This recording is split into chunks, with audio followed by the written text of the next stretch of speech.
Welcome back to another episode of Infidelity Tales Lab. We're thankful for your continued viewership. Before we begin, tell us, where in the world are you watching from? We love knowing our global reach. Now, let's dive into today's story. Chapter 1. Empire of Cards. Dominic Russo stared at the skyline from his office window. The city sprawled before him like a kingdom he'd built brick by brick. At 42, he transformed from a scrappy kid from South Boston into one of the most respected property developers on the East Coast.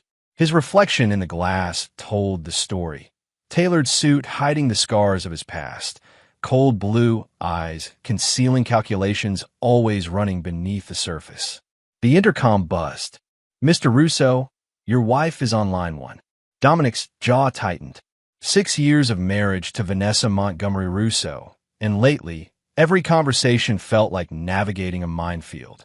"Put her through," he said, his Boston accent barely perceptible after years of consciously suppressing it. "Dominic," her voice carried that familiar edge. "The Prescotts canceled dinner again. I told you involving your brother-in-law in the Harbor Point deal would complicate things." "The Prescotts will come around," Dominic replied, and involving Raymond was necessary. The Montgomery family name opened doors mine couldn't. "Just remember whose idea it was to bring you into the fold," Vanessa said. "Daddy wasn't convinced a Russo belonged at our table, let alone in our boardroom." The reminder stung more than Dominic would admit. Howard Montgomery had made it abundantly clear that the son of a janitor wasn't good enough for his daughter, despite Dominic's success. Only Dominic's brilliant property development strategy for the waterfront had changed the old man's mind. "I'll be late tonight," Vanessa continued. "Foundation meeting. Don't wait up." The call ended before he could respond. Dominic pulled up his calendar. The Montgomery Family Foundation had no meeting scheduled. It was the third meeting this month. His office door opened without a knock. Only one person had that privilege. "Your brother-in-law's here," said Anthony Kowalski, Dominic's head of security and oldest friend. Their history stretched back to St. Mary's Home for Boys, where they'd formed an unbreakable bond amid neglect and violence. Anthony's eyes conveyed what his words didn't. "Be careful." Raymond Montgomery strode in as if he owned the place, which technically he partly did. As Vanessa's younger brother and Dominic's business partner in Russo Montgomery Developments, Raymond had the Montgomery family's classic good looks. Wavy chestnut hair, green eyes, and an easy smile that charmed investors and building inspectors alike. Dumb. Just the man I wanted to see. Raymond dropped a folder on Dominic's desk. "The North Shore projections. We need to revise our strategy." Dominic opened the folder, scanning the contents with practiced efficiency. "These numbers don't match what Nelson presented last week." "Nelson's conservative. Always has been." Raymond loosened his tie. "I had Beck run new projections. Without consulting me." Dominic kept his voice level, but his hand tightened on the paper. Beck was Raymond's recent hire, young, ambitious, and too eager to please the Montgomery side of the business. "Just exploring options, partner." Raymond's smile didn't reach his eyes. "Speaking of options, Vanessa mentioned you're having doubts about the Harbor Point expansion." Dominic hadn't shared those thoughts with Vanessa. The realization slid like ice down his spine. "We're overextended," Dominic said carefully. "Taking on Harbor Point Phase 2 now increases our exposure if the market shifts. That's why I brought in the Taiwanese investors." Raymond leaned forward. "They're ready to commit, but they want assurances we're all in." Hesitation sends the wrong message. "I don't recall approving Taiwanese investors." Raymond's smile tightened. "Board approved it last month while you were in Chicago." Another decision made without him. The pattern was becoming clear, but Dominic needed more evidence before making his move. "I'll review the materials," Dominic said. "We'll discuss tomorrow." After Raymond left, Dominic pulled out his phone and texted a number saved under tax consultant. "Need your expertise. Dinner at Marcel's, 8 p.m. The reply came immediately. "I'll bring my calculator." Marcel's was the kind of place where privacy came with the exorbitant prices. Dominic sat in a corner booth when Natalia Vega slid in across from him. At 35, Natalia had left her FBI cybercrime unit to start her own security firm. Now she was the person Boston's elite called when they needed information no one was supposed to find. You look terrible, she said, studying his face. Charming as always, Nat. What's the job, Dom? Your text sounded urgent. Dominic slid a USB drive across the table. Need you to monitor some communications. Discreetly. Whose? My wife's. And my brother-in-law's. Natalia raised an eyebrow, but took the drive. You think they're screwing you in business? Or, that's what I need to find out. Dom, are you sure? Just find what's there, Nat. If it's nothing, I'll sleep better. And if it's something, Dominic's eyes hardened. Then they'll wish it was nothing. 3 days later, Dominic found what he needed. Natalia hadn't found explicit messages between Vanessa and Raymond, but their patterns were suspicious. Deleted text chains, late-night calls, locations that matched when both claimed to be elsewhere. More concerning were Raymond's communications with the board and investors, systematically undermining Dominic's position. On his drive home, Dominic's phone buzzed with a text from Vanessa. Need to talk. Important. Home early. Their Beacon Hill home was lit up when Dominic arrived. Inside, he found Vanessa in the living room with Raymond. The tension in the air was palpable. What's this about? Dominic asked, setting down his briefcase. Your business plan for Harbor Point, Raymond said, waving a document Dominic recognized as his confidential contingency strategy. Care to explain why you're developing a scale-down option behind our backs? Behind your backs? That's my risk assessment. Standard practice. Dominic's mind raced. That document had been his private safe. The question is, how did you get it? That doesn't matter, Vanessa cut in. What matters is you're undermining the company. The board is concerned. The board? Or just the Montgomery contingent? Dominic's voice remained calm, though fury burned beneath. Interesting timing, considering the mysterious Taiwanese investors who appeared while I was in Chicago. This isn't about them, Raymond snapped. It's about trust. Trust. Dominic laughed, a cold sound. Let's talk about trust, Raymond. Let's talk about the meetings you've had with Vanessa that neither of you mentioned, or the board votes you've orchestrated without my knowledge. Vanessa paled slightly. You've been spying on us? Protecting my interests. Dominic turned to her. Including those foundation meetings that never appeared on any calendar. You don't understand, Vanessa began. I understand perfectly. Dominic cut her off. You two have been systematically trying to push me out. The question is why now? What's the urgency? Raymond's face darkened. You're a disgrace to this family name, he roared, grabbing Dominic's business plan and tearing it to shreds. You're out of the partnership, effective now. Vanessa stepped closer, her voice cold. And this house is mine. The lawyers are on their way. They gave me 15 minutes, Dominic said quietly. He climbed the stairs to his office, hearing their hushed, urgent conversation below. In his office, Dominic opened his safe, removed a small device, and activated it. Then he took only what he needed, a specific thumb drive, passport, and a burner phone.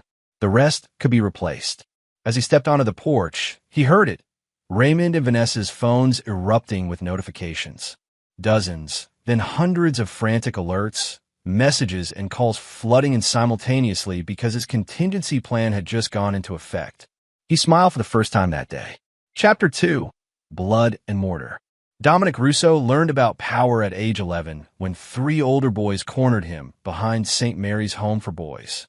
They took his shoes, donated Nikes, the first new things he'd ever owned.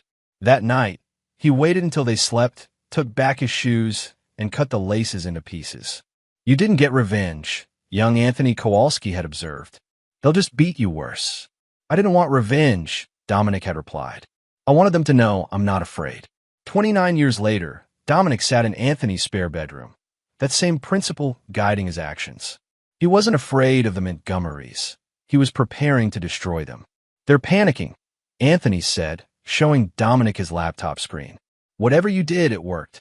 On the screen, financial news headlines scrolled. Russo Montgomery stock plummets. Harbor Point development in jeopardy. Montgomery family wealth takes hit amid investor concerns. I didn't touch our stock, Dominic said. I simply released information about Raymond's secret meetings with the Taiwanese investors to our American backers, and sent documentation of board irregularities to key shareholders. The timing was perfect, Anthony mused. Right before the Asian markets opened. Raymond's been siphoning resources to a shadow project for months. I found the trail, but couldn't determine the endgame. Now they've forced my hand. Anthony studied his oldest friend. This isn't just about business, is it? Dominic's expression darkened. Vanessa has been transferring funds to an offshore account. Small amounts, building over time. She was planning to leave you anyway, with a substantial portion of what I built. Dominic's voice hardened. What we built, and don't forget your stake in this. Anthony nodded. He'd been with Dominic from the beginning, from their days at St. Mary's to their first construction jobs, through night school and Dominic's meteoric rise. Anthony's security company now protected all Russo Montgomery properties, and his financial future was tied to Dominic's. What's our next move? Anthony asked. We need leverage. Dominic pulled out his burner phone. It's time to call in some family connections. Franco Russo hadn't spoken to his son in 15 years. Not since Dominic had walked away from the family business, a euphemism for the organized crime operation Franco ran from his auto shop in South Boston. When his secretary said Dominic Russo was on the line, Franco nearly dropped his cigar. Dominic, Franco said, his gravelly voice betraying emotion he'd never admit to. Must be the end of the world if you're calling me. I need information, Pop, Dominic replied without preamble, about Howard Montgomery's real estate dealings in the 90s. The Montgomery heir? Franco chuckled. Why am I not surprised you married into that family? Always reaching for what wasn't meant for boys like us. Can you help or not? Meet me at O'Malley's. Tonight, 10 p.m. Come alone. O'Malley's hadn't changed in 2 decades. Same sticky floors, same smell of stale beer and broken dreams. Franco Russo sat in the back booth, looking older but no less dangerous at 73. You look like your mother, Franco said as Dominic sat down. Let's skip the family reunion, Dominic replied. Montgomery. Franco pushed an envelope across the table. Howard Montgomery built his fortune on some questionable land deals. The kind where buildings mysteriously caught fire and properties suddenly became available. You saying he committed arson? I'm saying he knew people who knew people. Franco tapped the envelope, including one Bobby Finnegan, who did 10 years for a warehouse fire that killed 2 homeless men. Coincidentally, Montgomery bought that property a month later. Finnegan's still alive, living in a nursing home in Quincy. Has early-stage dementia, but some days he's sharp. Loves to talk about the old days. Dominic pocketed the envelope. Thanks. One more thing, Franco said as Dominic stood to leave. Your brother-in-law, Raymond Montgomery? He's been making some interesting friends lately. The kind that don't appear in business registries. Criminal connections? Franco shrugged. Let's just say some people I know have been asked to help with a special project at Harbor Point. Off-the-books construction, very specific requirements.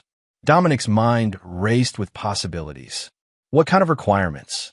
The kind that need reinforced walls, soundproofing, and discrete access points. Franco gave his son a knowing look. Not typical luxury condo features. As Dominic turned to leave, Franco called after him. Whatever you're planning, remember, you've got more Russo in you than you think. The words followed Dominic into the night, both warning and reassurance. The next morning, Dominic visited Shady Pines nursing home. Bobby Finnegan was having a lucid day, his roomy eyes lighting up at the mention of Howard Montgomery. That fancy bastard, Finnegan wheezed. Promised me a pension for life. Know what I got? Enough for 10 years inside, then this place. Tell me about the warehouse fire, Dominic prompted. Montgomery wanted that land bad. Said he'd pay triple my usual fee. Finnegan leaned closer. Didn't tell me people were living there. That wasn't the deal. You have proof of Montgomery's involvement? Finnegan cackled. Course I do. Insurance. He tapped his temple, hidden where no one would look. My daughter has it. Insurance for my insurance, you might say. It took another hour and a promise of improved care for Finnegan to reveal his daughter's name. Maggie Finnegan, now Maggie Walsh, a nurse at Boston General. Maggie Walsh was suspicious when Dominic approached her, but the mention of her father and adequate financial incentive loosened her tongue. Dad gave me a safety deposit box key years ago, she explained in the hospital cafeteria. Said if anything happened to him, I should use what's inside to make the Montgomerys pay. What's in it? Letters. recordings, payment records. Maggie's eyes hardened. Howard Montgomery left my father to rot while he built an empire on those deaths. I want to make a deal, Dominic said. You give me access to that safety deposit box, and I'll make sure your father gets the best care available for the rest of his life. Why should I trust you? Because Howard Montgomery's son-in-law betrayed me, and his daughter, my wife, helped him do it. Dominic's voice carried the cold edge of certainty. And I'm going to make them pay. By evening, Dominic had photos of handwritten letters from Howard Montgomery to Bobby Finnegan, discussing payment for property acquisition services with specific references to the warehouse address. Most damning was a recorded conversation preserved on an old microcassette, where Montgomery could be heard instructing Finnegan to make sure it looks accidental and timing is crucial for the insurance. As Dominic reviewed the evidence in Anthony's apartment, his burner phone rang. Natalia. You need to see this, she said without greeting. I've been monitoring Raymond's communications as requested. He's meeting someone tonight at the Harbor Point construction site. Someone named Zhao. The Taiwanese investor, Dominic murmured. That's not all. I found blueprints on Raymond's private server, modifications to the Harbor Point design that weren't in the official plans. Dominic, they're building some kind of secure facility within the development. The specifications match high-security holding areas. Send me everything you have. And Nat, I need surveillance on that meeting tonight. After ending the call, Dominic turned to Anthony. We need to move faster than planned. Raymond's up to something bigger than pushing me out. What are you thinking? I'm thinking it's time we turn the Montgomery family's methods against them. Dominic's expression was resolute, starting with a fire of our own. Chapter 3. Ashes to Assets. The Harbor Point construction site stood illuminated against the night sky, a skeleton of what would become Boston's premier waterfront development. Security was minimal. Anthony had made sure of that by scheduling a last-minute training session for the regular guards, replacing them with his less attentive employees. From his vantage point in a vacant building across the street, Dominic watched through binoculars as Raymond's Maserati pulled into the site. His brother-in-law emerged with another man, trim, middle-aged, with an expensive suit and the bearing of someone accustomed to authority. That's Zhao, Natalia confirmed beside him, adjusting her directional microphone. Wei Zhao, officially a representative of Taiwanese development firm Golden Century. Unofficially, he has close ties to certain government interests. Can you hear them? Give me a second. Natalia fine-tuned the equipment. Got it. Raymond's voice came through clearly. Assure you, Mr. Zhao, the facility will meet all specifications. Once operational, you'll have complete privacy. My employers are concerned about the recent financial turbulence, Zhao replied. Your partner's removal must be handled carefully. Dominic is out. The board meeting tomorrow will formalize it, and the evidence he may have gathered won't be a problem. We're handling it. Dominic's jaw tightened. The pieces were falling into place. Raymond wasn't just betraying him. He was using their legitimate business to create cover for something much darker. They're moving inside, Natalia noted as the men disappeared into the partially constructed main building. I've seen enough, Dominic said, packing up his equipment. It's time. At precisely 11:17 p.m., as Raymond and Zhao were examining the hidden facility plans inside the construction trailer, a series of small explosions erupted across the site. Not large enough to cause major structural damage, but perfectly placed to ignite the stockpiled materials, lumber, tarps, and barrels of chemical sealants. From his vantage point, Dominic watched the chaos unfold. Fires spread quickly, alarms blared, and emergency vehicles approached in the distance. Raymond and Zhao emerged from the trailer, panic evident in their hurried movements. Dramatic, Natalia commented dryly. Necessary, Dominic corrected. Now Raymond has a real crisis to manage, and his private meeting with Zhao will be documented by emergency responders. He checked his watch, which means it's time for Phase 2. The next morning's emergency board meeting of Russo Montgomery Developments took place in their downtown headquarters. Dominic arrived unannounced, causing visible shock among the board members who clearly hadn't expected him. Gentlemen, ladies, he greeted, taking his usual seat. I understand there's been a significant incident at Harbor Point. Raymond, disheveled and clearly sleep-deprived, stared in disbelief. What are you doing here? You're no longer part of this company. Actually, Dominic slid documents across the table. I very much am. My removal would require a formal board vote, which hasn't occurred. And given last night's incident, I think my presence is rather crucial. Howard Montgomery, Vanessa and Raymond's father and chairman emeritus, spoke up from the head of the table. Dominic, this is hardly the time. On the contrary, Howard, this is exactly the time. Dominic activated the presentation screen, displaying photographs of Raymond and Zhao at the construction site. I think the board should know about Mr. Montgomery's private arrangement with Wei Zhao, particularly the secure facility being built without board approval. Murmurs spread around the table as Dominic continued. More concerning is Mr. Zhao's actual background. The screen changed to show intelligence documents. He represents certain foreign interests seeking to establish what amounts to an unauthorized listening post disguised as a development project. That's ridiculous, Raymond sputtered. Zhao is a legitimate investor who arrived in Boston on a diplomatic passport and has met 3 times with known intelligence operatives, Dominic finished. Our company is being used as cover for an espionage operation, putting everyone in this room at risk of federal prosecution. The boardroom erupted in concerned voices. Howard Montgomery pounded the table for order.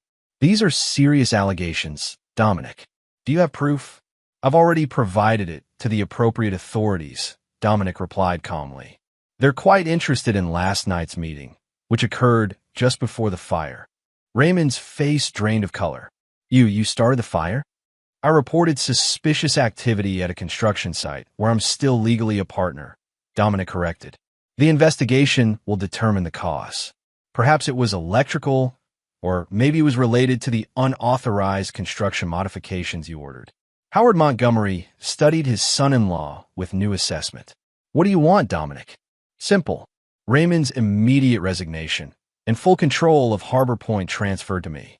In exchange, I'll handle the Zhao situation discreetly, sparing the company and the Montgomery family public embarrassment and potential criminal charges. This is blackmail, Raymond hissed. This is business, Dominic countered. And unlike you, I'm offering a path that protects the company we built. The board members exchanged nervous glances. Howard Montgomery finally nodded. We need to discuss this privately. Dominic, Raymond, wait outside. In the hallway, Raymond's composure cracked. You think you've won? Vanessa's already filing divorce papers that will take half of everything you own. Interesting timing, Dominic mused. Right when you needed me out of the way for your Harbor Point operation. Tell me, how long have you been planning this with my wife? Before Raymond could answer, their phones simultaneously exploded with notifications, dozens, then hundreds of alerts. Raymond fumbled with his device, face contorting in horror as he scrolled through emergency news alerts. What have you done? He stammered. Dominic checked his own phone with practice calm. The screen showed breaking news. Montgomery family scandal.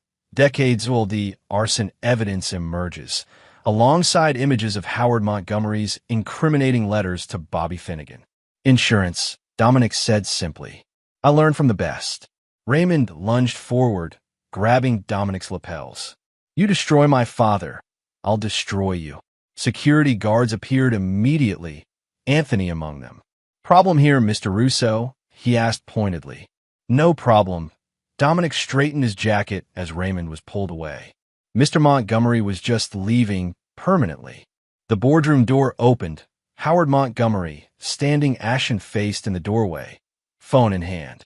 His eyes met Dominic's with a mixture of hatred and reluctant respect.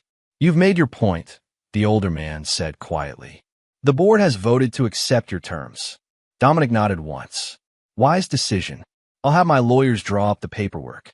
He turned to leave, then paused. Oh, and Howard? Tell Vanessa her belongings will be packed and waiting at her father's house. The prenup she insisted on has an infidelity clause that works both ways. My lawyers will be in touch about that as well. As he walked away, Dominic heard Raymond's desperate voice. Father, we can fight this. Shut up, Raymond, Howard snapped. You've done enough damage. Dominic smiled to himself. The Montgomerys had taught him an important lesson about family. Blood wasn't always thicker than water, but revenge was sweeter than both. Chapter 4. Scorched Earth. 3 weeks after the Harbor Point fire, Dominic sat in the newly appointed office of Russo Developments, watching skyline shadows lengthen across Boston Harbor. The company name had changed, board members had been replaced, and the Montgomery influence had been surgically excised from his business affairs. Howard Montgomery's reputation lay in tatters, the decades-old arson evidence triggering investigations into multiple development projects. While the old man's army of lawyers would likely spare him prison, his legacy was permanently tarnished. Raymond had fled to an undisclosed location, presumably to escape both legal scrutiny and the wrath of his mysterious foreign partners. Initial FBI inquiries into the Harbor Point project had vindicated Dominic's claims about unauthorized construction and security concerns. And Vanessa, she'd gone uncharacteristically quiet after her initial flurry of legal threats. Their divorce proceedings had begun, but her expected aggressive stance had softened to cautious negotiation. It felt like victory, yet Dominic knew better. This was merely the opening gambit. A knock at the door interrupted his thoughts. Natalia entered without waiting for permission, dropping a file on his desk. "You need to see this," she said. "Vanessa accessed a safe deposit box yesterday at First Maritime Bank. Not one we knew about." Dominic opened the file, finding surveillance photos of his soon-to-be ex-wife entering the bank, looking nervously over her shoulder. "What was in the box?" "Unknown," Natalia replied. But afterward, she met with this man. She pointed to another photo showing Vanessa in conversation with a middle-aged man in an expensive suit. Wesley Palmer, former prosecutor, now a high-priced defense attorney specializing in white-collar crime. "She's preparing countermeasures," Dominic mused. "The question is, what leverage does she think she has?" "There's more," Natalia continued. "Raymond surfaced briefly in New York 2 days ago. He met with this woman." Another photo showed Raymond with an elegant Asian woman outside a Manhattan restaurant. Lin Mei-ling, Taiwanese diplomatic corps, officially. Unofficially. Connected to Zhao, Dominic finished. "They're regrouping. Should I dig deeper on Mei-ling?" "Yes, but carefully. This has escalated beyond family betrayal." Dominic steepled his fingers. "They hit me first, but they don't understand what they've started." That evening, Dominic visited a place he'd avoided for over 15 years, his father's auto shop in South Boston. Franco Russo was working alone, hands black with grease despite his age, a cigarette dangling from his lips. "Twice in a month," Franco remarked without looking up. "The world really must be ending." "I need a more detailed picture of Raymond's connections," Dominic said. "Specifically about Zhao and a woman named Mei-ling." Franco wiped his hands on a rag. "You stirred up something nasty with that Harbor Point fire. People are nervous. The kind of people who don't get nervous easily." "What have you heard?" "That your brother-in-law promised delivery of something valuable. Something that wasn't his to give." Franco fixed his son with a knowing look. "Something that might be yours." Dominic's mind raced through possibilities. The only unique asset in that development was the location, direct harbor access, minimal oversight. And who controls the harbor security contracts in that sector? Understanding dawned. Kowalski's Security. Anthony's company. Exactly. Franco crushed his cigarette under his boot. "Your friend's business gave you eyes on all harbor traffic. Perfect for someone monitoring certain shipments.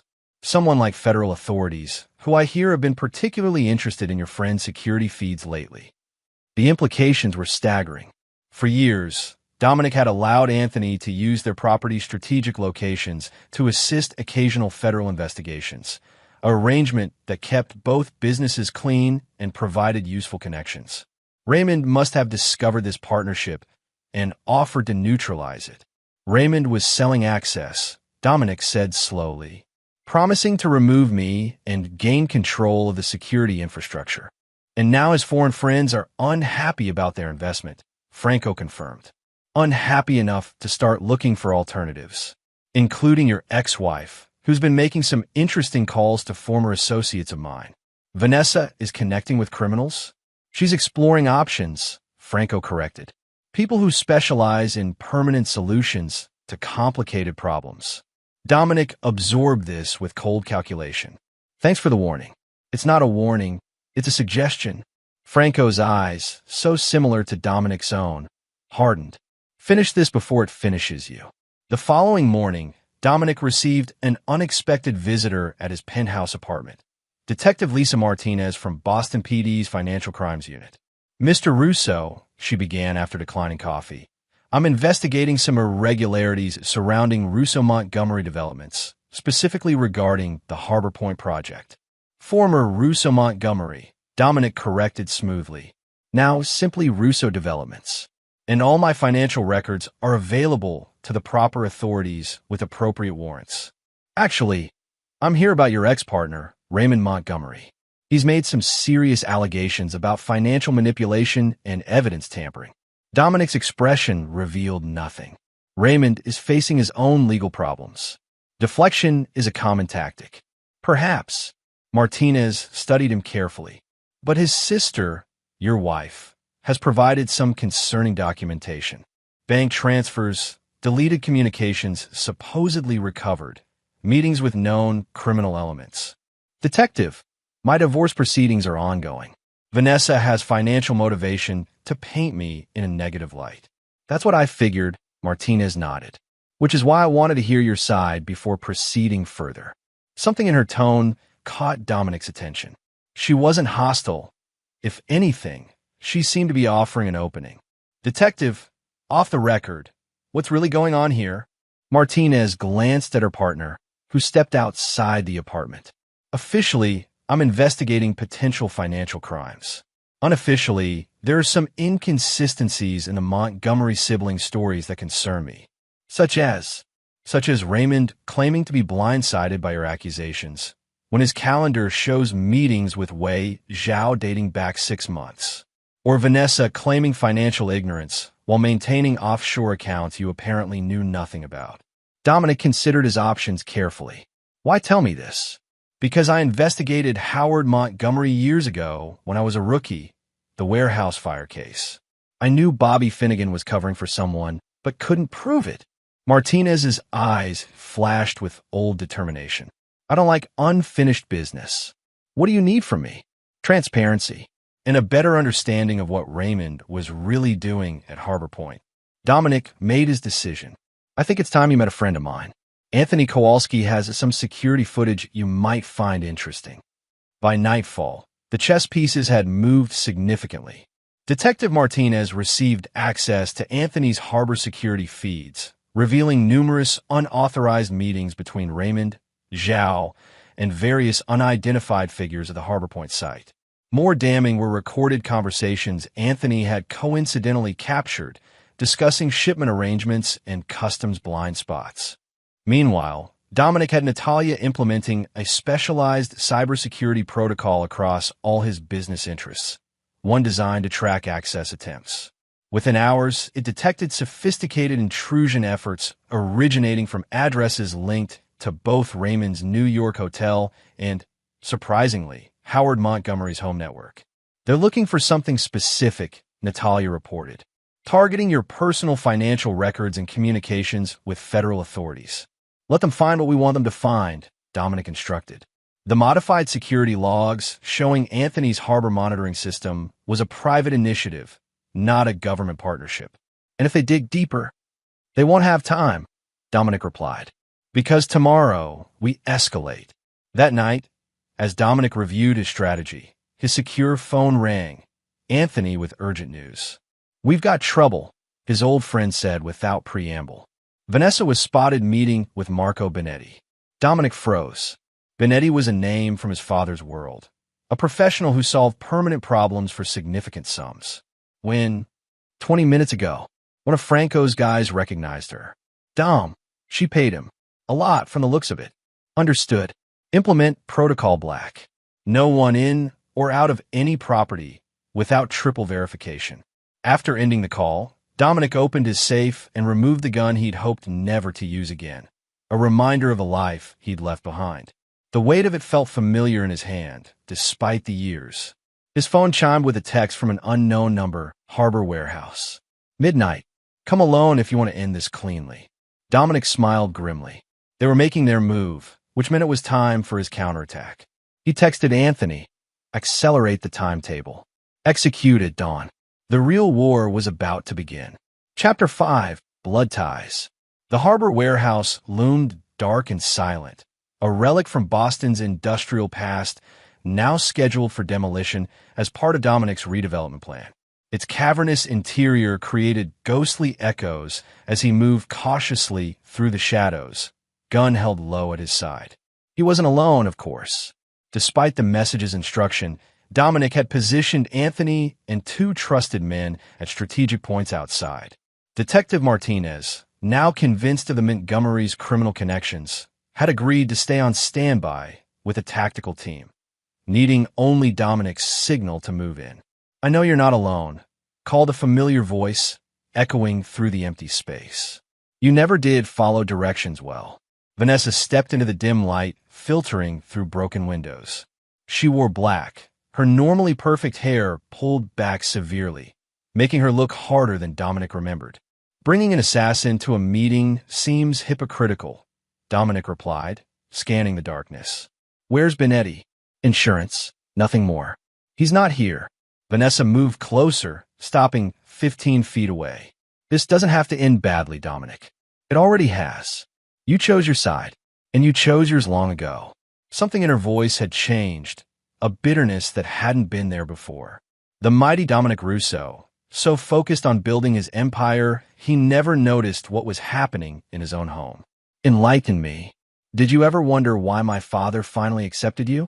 Why the great Howard Montgomery allowed his daughter to marry a janitor's son? Her laugh was brittle. Because you were useful. Your development strategy for the waterfront solved a problem that had been plaguing him for years. How to build legitimate businesses on properties with questionable acquisitions. I knew your father had skeletons, Dominic said evenly. Just like I knew you married me partly for my business acumen. Old news, Vanessa. Not quite. Vanessa's expression tightened. What you don't know is that Raymond and I had our own arrangement from the beginning. The Montgomery siblings protecting family interests against the outsider. By sleeping with your brother's contractors behind my back? Interesting protection strategy. Vanessa's composure slipped momentarily. You knew. I suspected. Natalia confirmed it last week. Phone records, hotel charges, the usual trail. Amateur work, really. That bitch, Vanessa hissed. Raymond said she could be bought. Raymond overestimated his persuasiveness. Dominic kept his voice controlled. What I don't understand is why now. Why push me out at this particular moment? Because Harbor Point was the final piece, came a new voice from the shadows. Raymond stepped forward, looking haggard but determined. With Harbor Point operational, we could finally step out from under our father's shadow, build our own empire without his constant oversight. Using foreign money and connections, Dominic noted, creating what amounts to an intelligence outpost disguised as luxury condos. Did Howard know? Father has become risk-averse in his old age, Raymond replied. Sometimes progress requires bold action. Bold action? You committed treason for profit. We created opportunity. Raymond's controlled facade cracked. While you were obsessing over perfect development plans and community impact studies, real money was on the table. Zhao and his associates needed a foothold, and we needed capital free from oversight. Dominic laughed coldly. And how's that working out? Your foreign friends aren't known for forgiveness when deals collapse. Which is why we're here, Vanessa interjected, to offer a way forward. For all of us. I'm listening. You transfer controlling interest in Harbor Point back to us, with guarantees of no further interference. In exchange, we ensure your other business interests remain untouched and certain evidence against you disappears. What evidence? Vanessa removed a flash drive from her pocket. Recordings of you discussing harbor security arrangements with federal authorities. Proof you've been acting as an informant. The kind of evidence that would make you a target for multiple interested parties. Interesting proposal, Dominic said, appearing to consider it. Just one problem. You're negotiating from a position of weakness. Raymond scoffed. You're outnumbered and cornered. Am I? Dominic smiled thinly. Anthony lights. Suddenly, the warehouse blazed with light as hidden industrial lamps activated. Raymond and Vanessa squinted against the brightness, momentarily disoriented, long enough for them to register the red laser dots that appeared on their chests. Detective Martinez and her tactical team have had an interesting evening listening to this conversation, Dominic informed them, particularly the parts about foreign intelligence operations and treason. Vanessa's face drained of color. You're bluffing. Martinez, your thoughts? Dominic called out. The detective's voice came through a loudspeaker. Mr. Montgomery, Mrs. Russo, please place your hands behind your heads. You're under arrest for conspiracy to commit espionage, among other charges we'll discuss at the station. As tactical officers swarmed in, Dominic watched dispassionately while his wife and brother-in-law were handcuffed. Raymond struggled briefly before being subdued, while Vanessa maintained her composure, eyes locked on Dominic with pure hatred. This isn't over, she promised as they led her away. Actually, it is, Dominic replied, but not in the way you think. Dawn broke over Boston Harbor as Dominic watched the coordinated raids from Anthony's Security Command Center. Federal agents simultaneously descended on Howard Montgomery's mansion, Raymond's Manhattan hotel room, and 3 separate locations associated with Wei Zhao and his associates. Martinez kept her word, Anthony observed. Full tactical response. She's been waiting years to bring down Howard Montgomery, Dominic replied. We just provided the opportunity. On multiple screens, they watched the operations unfold. Howard Montgomery being escorted from his home in handcuffs. Raymond, already in custody, being transferred to federal agents. Zhao's associate Mei Ling detained at Logan Airport attempting to board a flight to Taipei. One screen showed Vanessa in an interrogation room, her lawyer Wesley Palmer beside her, both looking increasingly concerned as Martinez presented evidence. What happens now? Anthony asked. Now we rebuild, Dominic said. Harbor Point continues under our complete control, properly designed and built. The federal authorities get their espionage case. Martinez gets her revenge on Howard Montgomery, and we get our company back, stronger and uncompromised. And the Montgomerys? Dominic's expression hardened. They gambled and lost.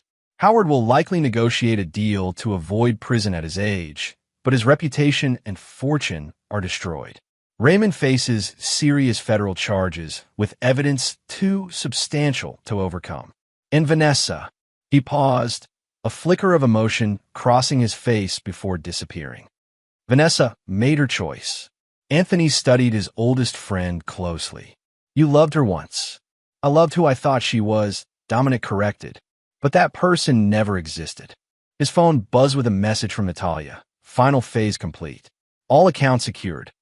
Assets frozen as requested.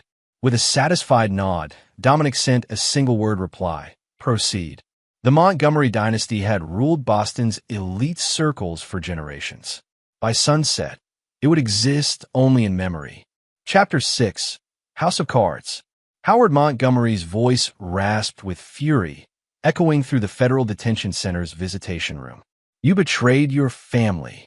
Across the table, Vanessa maintained her composure despite 3 days in custody. I did what was necessary to salvage what we could. By turning state's evidence against your own brother? Howard's hand trembled as he pointed an accusatory finger. Raymond faces 20 years because of your testimony. Raymond faces 20 years because he conspired with foreign agents, Vanessa corrected coldly. I simply leveraged his mistakes to secure my own future. Exactly as you taught us. Howard's face flushed darker. I taught you family loyalty above all else. And where did that loyalty get us? Raymond in maximum security, you under house arrest, our assets frozen, and the Montgomery name dragged through the mud. Vanessa leaned forward. Dominic outplayed us, father. The only rational response is to salvage what we can. By helping them destroy your brother? By ensuring one member of this family emerges intact.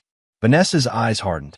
My immunity deal protects the offshore accounts you established in my name. Accounts Dominic never discovered. Once the dust settles, we'll have resources to rebuild. Howard studied his daughter with new assessment, a hint of reluctant pride mingling with his anger. "You become more calculating than I expected. I learned from the best." Vanessa glanced at the clock. "My lawyer has arranged a meeting with the prosecutors to finalize my statement. I need your authorization to access the contingency files." "The Cayman documentation? Those are for true emergencies. What do you call this?" Vanessa gestured to their surroundings. "With those papers, I can secure at least $30 million beyond the government's reach. Without them, we lose everything." After a long moment, Howard nodded resignedly. "The authorization code is in the family Bible, Book of Revelations, naturally, the numbers corresponding to the marked verses." "Thank you, Father." Vanessa stood to leave. "I'll make sure your sacrifice means something." As she left, Howard called after her. "What about Dominic? What does your deal mean for him?" Vanessa paused at the door, her expression unreadable. "Dominic believes he's won. Let him enjoy it while he can." Across town, Dominic sat in the offices of Baldwin & Chun, one of Boston's most prestigious law firms. Eleanor Chun, managing partner and longtime legal advisor to Russo Developments, reviewed the documents before her with practiced efficiency. "The government seizure of Montgomery assets works in our favor," she noted. "With Howard's properties frozen pending investigation, your claim on the Harbor Point project stands unchallenged." "And the divorce proceedings?" Dominic asked. Given Vanessa's current legal situation and the evidence of infidelity, the prenuptial agreement will be enforced in full. She'll receive the minimum statutory amount, nothing more. Eleanor removed her glasses. "Though I understand she's negotiating an immunity deal. Let her. Everything she knows is already in the open." Eleanor studied her client carefully. "Dominic, while I admire your strategic brilliance, I feel obligated to ask, are you certain you want to proceed with the final phase? The Montgomerys are effectively destroyed. Some might consider this excessive." "The Montgomerys try to take everything from me," Dominic replied evenly. "Not just my business, but my reputation, my freedom, possibly even my life. They made this personal. I'm simply returning the favor." "Understood." Eleanor replaced her glasses. "The trust documents are prepared as requested. Once executed, the charitable foundation will control the majority of former Montgomery properties, with you as the controlling trustee. Legally unassailable, though certain to be challenged. Let them challenge. Every court case will simply air more Montgomery dirty laundry." Dominic signed the documents with a firm hand. "When does this become public?" "The press release goes out tomorrow. I imagine Howard Montgomery will suffer another health episode when he discovers his family legacy will fund inner-city housing developments and scholarships for underprivileged youth." A small smile played at Eleanor's lips. "Particularly when the foundation is named after your mother." Dominic allowed himself a moment of satisfaction. Maria Russo had cleaned Howard Montgomery's offices for 20 years, enduring his condescension and occasional harassment without complaint to support her son. The irony of her name adorning his buildings would not be lost on anyone who knew their history. "Perfect," Dominic said. "In the other matter?" Eleanor passed him a sealed envelope. "The investigation into Marco Benetti has been quietly expanded to include his recent contacts. Vanessa's name is prominently featured." "Excellent." Dominic stood to leave. "I believe we're finished here." As he reached the door, Eleanor asked, "What about Raymond?" His federal case seems straightforward, but these matters have a way of evolving. "Raymond made his choice," Dominic replied without turning. "Now he lives with the consequences." That evening, Detective Martinez requested a meeting at a quiet bar near the waterfront. She arrived in civilian clothes, looking tired but satisfied. "The federal prosecutor is building quite a case," she said after ordering a scotch. "Raymond Montgomery's been singing like a canary since they showed him the evidence." "Anything surprising?" Dominic asked, nursing his own drink. "He claims Vanessa was the mastermind. Says she arranged the initial contact with Zhao through an old Harvard classmate." Martinez studied Dominic's reaction. "That fit your perception of your ex-wife?" "Vanessa always was more calculating than people gave her credit for, Dominic acknowledged. Raymond had the connections, but she had the vision. That explains her immunity deal. Martinez sipped her scotch. Limited immunity in exchange for testimony against her brother and father. Pretty cold, throwing family under the bus. The Montgomery way, Dominic said dryly. Though I'm surprised the prosecutors agreed, given her involvement. They might reconsider when they see this. Martinez slid a folder across the table. Found during the search of her personal effects. Detailed instructions for Benetti, including your daily routines, security weaknesses, and preferred payment methods for permanent removal. Dominic reviewed the documents with outward calm, though cold fury built inside him. The plans were meticulous, including contingencies for making his death appear accidental or suicide, depending on circumstances. This would void any immunity deal, he noted. Already has.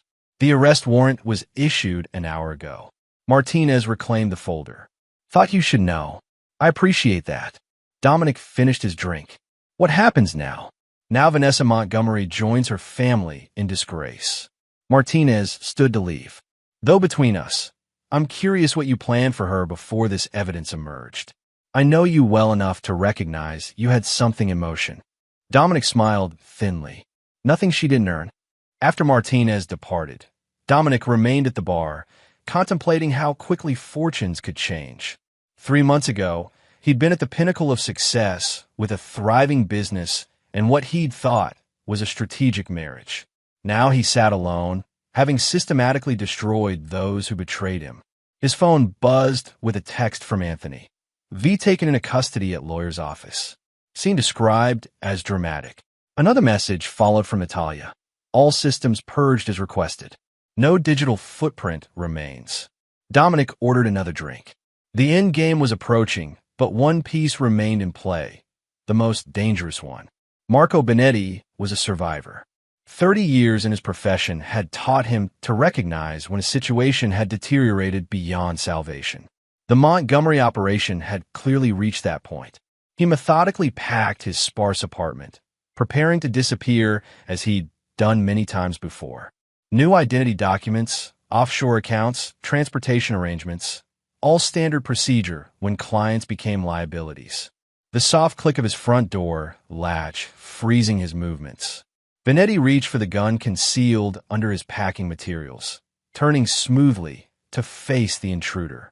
I wouldn't, said Dominic Russo calmly from the doorway, his own weapon already aimed.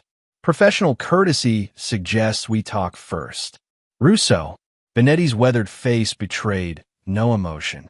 I wondered if you'd come personally. Some matters require a personal touch, like discovering your wife hired a hitman. Dominic gestured for Benetti to sit. You have a reputation for completing contracts, and for client confidentiality, Benetti responded. A principle I maintain even in compromise situations.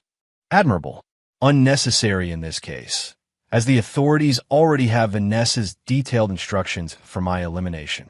Dominic remained standing, gun steady. What interests me is whether you intended to fulfill that contract despite recent developments.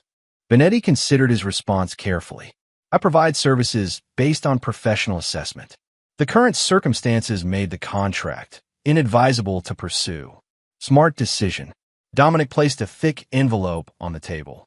This contains enough to facilitate your disappearance. More than Vanessa paid, with the advantage of not being traceable to Montgomery accounts currently under federal scrutiny. Benetti made no move toward the envelope. Why would you pay me not to kill you when I've already decided against it? I'm not paying you to spare me, Dominic clarified. I'm paying you for information. Specifically, what else Vanessa asked you to arrange besides my death? Understanding dawned in Benetti's eyes. The woman is thorough. I'll give her that. Your elimination was only part of her contingency plan. Tell me the rest. She planned to reconstruct the Montgomery empire from offshore assets unknown to authorities.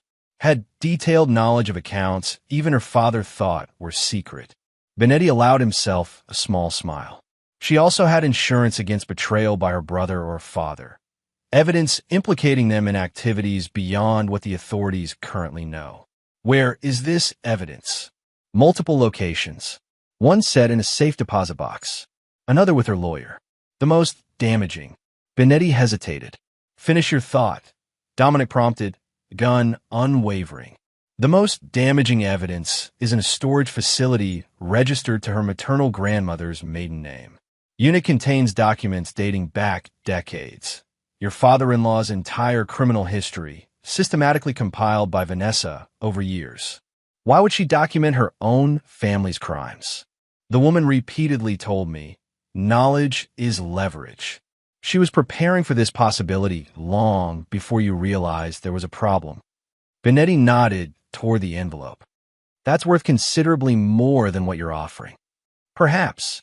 Dominic produced a second envelope. This contains the complete details of your arrangement with Vanessa, ready for submission to authorities. Your choice. Take my payment and disappear permanently, or test whether your professional reputation will protect you from federal prosecution for conspiracy to commit murder. Benetti's expression remained impassive, but his eyes conveyed his decision before he spoke. The storage facility is in Framingham, under the name Margaret Whitaker. Unit 227. Electronic key in Vanessa's personal effects, likely confiscated during her arrest. Dominic placed both envelopes on the table. Our business is concluded. I suggest European destinations over South American ones, given your particular skill set. As Dominic turned to leave, Benetti called after him. She underestimated you. Fatally. Everyone does, Dominic replied without looking back. It's my only reliable advantage. Chapter 7. Phoenix Principle. Rain lashed against the windows of Dominic's penthouse as he reviewed the contents of Vanessa's secret storage unit. Detective Martinez had obtained a warrant based on Benetti's information, uncovering a meticulous archive of Montgomery family secrets spanning 3 generations. She's been collecting evidence since college, Martinez marveled, spreading photos across Dominic's dining table. Bank records, correspondence, photographs, recorded conversations. It's a prosecutor's dream and the Montgomery family's worst nightmare. Vanessa always took extraordinary notes, Dominic remarked, examining a ledger detailing Howard Montgomery's property acquisitions through the 1990s. I admired her attention to detail. Never imagined she was documenting her own family's criminal activities. The question is why, Martinez said. Why document crimes you're connected to? Leverage, Dominic replied without hesitation. Vanessa was building her insurance policy against betrayal. In the Montgomery family, loyalty lasted only until it became inconvenient. Martinez gathered the materials. The federal prosecutor is reviewing everything now. This significantly strengthens the cases against Howard and Raymond. As for Vanessa, she shook her head. Her immunity deal is completely voided. The conspiracy to commit murder charges alone carry up to 20 years. After Martinez departed with the evidence, Dominic poured himself a scotch and contemplated the rain-blurred city lights. The systematic destruction of the Montgomerys was nearly complete. Howard under house arrest awaiting trial. Raymond facing decades in federal prison. Vanessa's calculated betrayal of both men backfiring spectacularly. Yet victory felt hollow. The company he'd built was intact, even stronger after removing the Montgomery influence, but the personal cost had been substantial. Trust, once broken, couldn't be repaired. His phone rang. Anthony, calling from the Harbor Point construction site. We found something you need to see, his friend said without preamble. In the sub-basement level of the main structure. Hidden room, recently sealed. Related to Zhao's operation? Maybe, but there's more. Documents, Dom. Plans dating back years, with your name specifically mentioned. This wasn't a recent operation. They've been planning this for a long time. Secure the area. I'm on my way. The rain had intensified to a near-biblical downpour by the time Dominic reached Harbor Point. Water cascaded down the partially constructed buildings, turning the site into a maze of reflective surfaces and treacherous footing. Anthony met him at the construction trailer, soaked despite his raincoat. This way, we've kept everything untouched. They descended into the bowels of the main building, using temporary stairs that shuddered under their weight. The hidden room had been concealed behind prefabricated concrete panels, discoverable only during the detailed inspection Dominic had ordered after reclaiming the project. Inside, battery-powered lights revealed a space roughly 15 feet square, its walls covered with documents, photographs, and maps. At the center stood a table containing architectural plans for Harbor Point, but with significant modifications from the approved design. "It's like a command center," Anthony observed, "or a war room." Dominic studied the wall nearest the door, where a timeline had been meticulously constructed. It began 5 years earlier, notably 2 years before he'd married Vanessa, and culminated with project completion scheduled for next month. "This wasn't opportunistic," Dominic murmured. "This was the plan from the beginning. Look at this." Anthony pointed to a collection of surveillance photos, Dominic meeting with federal officials, entering government buildings, shaking hands with law enforcement personnel. Each was labeled with dates and locations. They knew about my cooperation with the authorities, Dominic realized. They were documenting it as leverage. "There's more." Anthony indicated another section where blueprints of Dominic's properties were displayed, including his home, office, and even his father's auto shop. Each featured markings indicating security systems, daily routines, and potential vulnerabilities. "They weren't just planning to remove me from the business," Dominic said, cold realization washing over him. "They were planning to eliminate me completely if necessary." Further investigation revealed folders containing detailed profiles of everyone in Dominic's inner circle. Anthony, Natalia, Eleanor Chun, even Detective Martinez. Each profile included weaknesses to exploit, pressure points to leverage. But the most disturbing discovery came in a sealed envelope hidden inside a hollowed-out construction manual. Inside, Dominic found photographs of himself as a child, his mother, and his father, surveillance images dating back decades, long before he'd met the Montgomerys. "What the hell?" Anthony whispered, looking over Dominic's shoulder.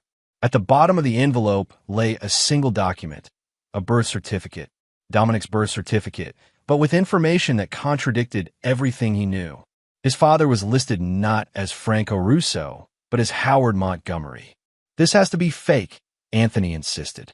"A ploy to destabilize you." Dominic stared at the document, memories rearranging themselves like puzzle pieces, finding new configurations. His mother's mysterious benefactor, who had paid for his education. Howard Montgomery's unexpected approval of his marriage to Vanessa, despite his background. The old man's peculiar interest in his development strategies. "We need to verify this," Dominic said finally, carefully returning the document to its envelope. Discreetly, as they prepared to leave, a low rumbling sound penetrated the concrete around them. The building shuddered, dust raining from the ceiling. "What was that?" Anthony asked, tensing. Before Dominic could respond, a series of explosions rocked the structure. The temporary lighting flickered and died, plunging them into darkness broken only by emergency exit signs. "The supports!" Dominic shouted over the growing roar. "The building's coming down." They scrambled toward the exit, dodging falling debris as the structure groaned around them. The temporary stairs had partially collapsed, forcing them to jump the final section to reach the ground floor. Outside, chaos reigned. Despite the storm, flames leapt from strategic points around the construction site. Secondary explosions indicated carefully placed charges. This was no accident. "Perimeter breach in sectors 2 and 5, shouted one of Anthony's security team through the radio. "Armed intruders on site." Dominic and Anthony took cover behind a concrete barrier as gunfire erupted from the direction of the harbor. Through the curtain of rain, shadowy figures moved with military precision toward the main building. Zhao's people, Dominic guessed, cleaning up loose ends. "They're boxing us in," Anthony observed grimly, drawing his weapon. "We need to move before they complete the encirclement." A bullet pinged off the barrier inches from Dominic's head. He pulled out his own gun, checking the ammunition. "Like old times, Ant. Was hoping those days were behind us," Anthony replied with a grim smile. On 3, they broke cover simultaneously, moving in practice coordination honed during their hardscrabble youth. Anthony laid down, covering fire, while Dominic advanced to the next position, then reversed roles, systematically working their way toward the site entrance. The attackers pursued relentlessly, their superior numbers offset by Anthony and Dominic's intimate knowledge of the site layout. As they approached the perimeter, headlights cut through the rain, police vehicles responding to the explosions. Martinez, Dominic realized, she must have had the site under surveillance. The arrival of law enforcement scattered the attackers, who melted away into the darkness with professional efficiency. By the time Detective Martinez reached them, Dominic and Anthony stood alone in the rain, watching Harbor Point burn. What the hell happened? Martinez demanded, rain plastering her hair to her face. Zhao's organization sending a message, Dominic replied, pocketing his weapon before other officers noticed it, destroying evidence and eliminating witnesses simultaneously. Martinez surveyed the destruction. They failed at the latter, at least. For now, Dominic said soberly. But they'll try again. The Montgomerys might be neutralized, but they've unleashed something far more dangerous in their desperation. As emergency services swarmed the site, Dominic pulled Anthony and Martinez aside. I need to disappear for a while. This won't end until Zhao's organization believes I'm no longer a threat. What are you planning? Martinez asked warily. Better you don't know the details. Dominic handed her a flash drive. But this contains everything we found tonight. Keep it secure. It's insurance for all of us. Anthony clasped his friend's shoulder. Where will you go? To find answers, Dominic replied, thinking of the birth certificate concealed in his jacket. Starting with my father, both of them. Chapter 8, Blood Debts. Franco Russo's hands trembled as he examined the birth certificate, a cigarette burning forgotten between his fingers. The small apartment above his auto shop, rarely seen by outsiders, reflected a lifetime of paranoia. Reinforced doors, minimal windows, surveillance monitors covering every approach. Where did you get this? He finally asked, his gravelly voice barely audible. Harbor Point, Dominic replied. Hidden room full of surveillance materials. The Montgomerys have been watching me my entire life. Franco crushed the cigarette in an overflowing ashtray. Your mother swore she'd take this to her grave. So it's true. The confirmation hit Dominic like a physical blow, though he'd suspected since finding the document. Howard Montgomery is my biological father. Maria worked as a housekeeper for the Montgomerys when she first came from Italy, Franco said, pouring himself a generous whiskey. Howard had a reputation with the staff. When she got pregnant, he paid her to disappear to protect his marriage and reputation. And you? What do you fit in this story? Franco laughed bitterly. I loved your mother from the moment I met her. Pregnant or not, I didn't care. We married, gave you my name, raised you as my own. Did I know? Did you tell me and I've forgotten? No. Franco shook his head firmly. Maria and I agreed you would never know. Howard provided money for your education, anonymously. We told you it was scholarships. Dominic paced the small room, memories recalibrating with this new information. That's why you were so angry when I married Vanessa. You knew I was marrying my half-sister. Franco's expression confirmed it before his words did. I tried to stop it without revealing the truth. When I couldn't, he shrugged helplessly. I withdrew. Couldn't bear to watch. Jesus Christ. Dominic braced himself against the wall, nausea washing over him. Vanessa is my sister. We're blood. Half-sister, Franco corrected, as if that distinction mattered. Howard's daughter from his marriage. Does she know? I don't know. Howard might have told her, might not have. That family keeps secrets like others breathe air. Dominic's phone buzzed. A text from Natalia. Confirmed 3 teams searching for you. 1 at your penthouse, 1 in office, 1 circling your father's neighborhood. Move quickly. I need to go, Dominic said, showing Franco the message. They're closing in. Franco moved to a painting on the wall, swinging it aside to reveal a small safe. He retrieved a thick envelope and a set of keys. Emergency fund. Untraceable. And a property upstate nobody knows about. Not even your mother knew I had it. Come with me, Dominic urged. They'll check here eventually. Franco shook his head. My running days are over, son. Besides, I need to handle some things here, make some calls. People who owe me favors might help slow down whoever's hunting you.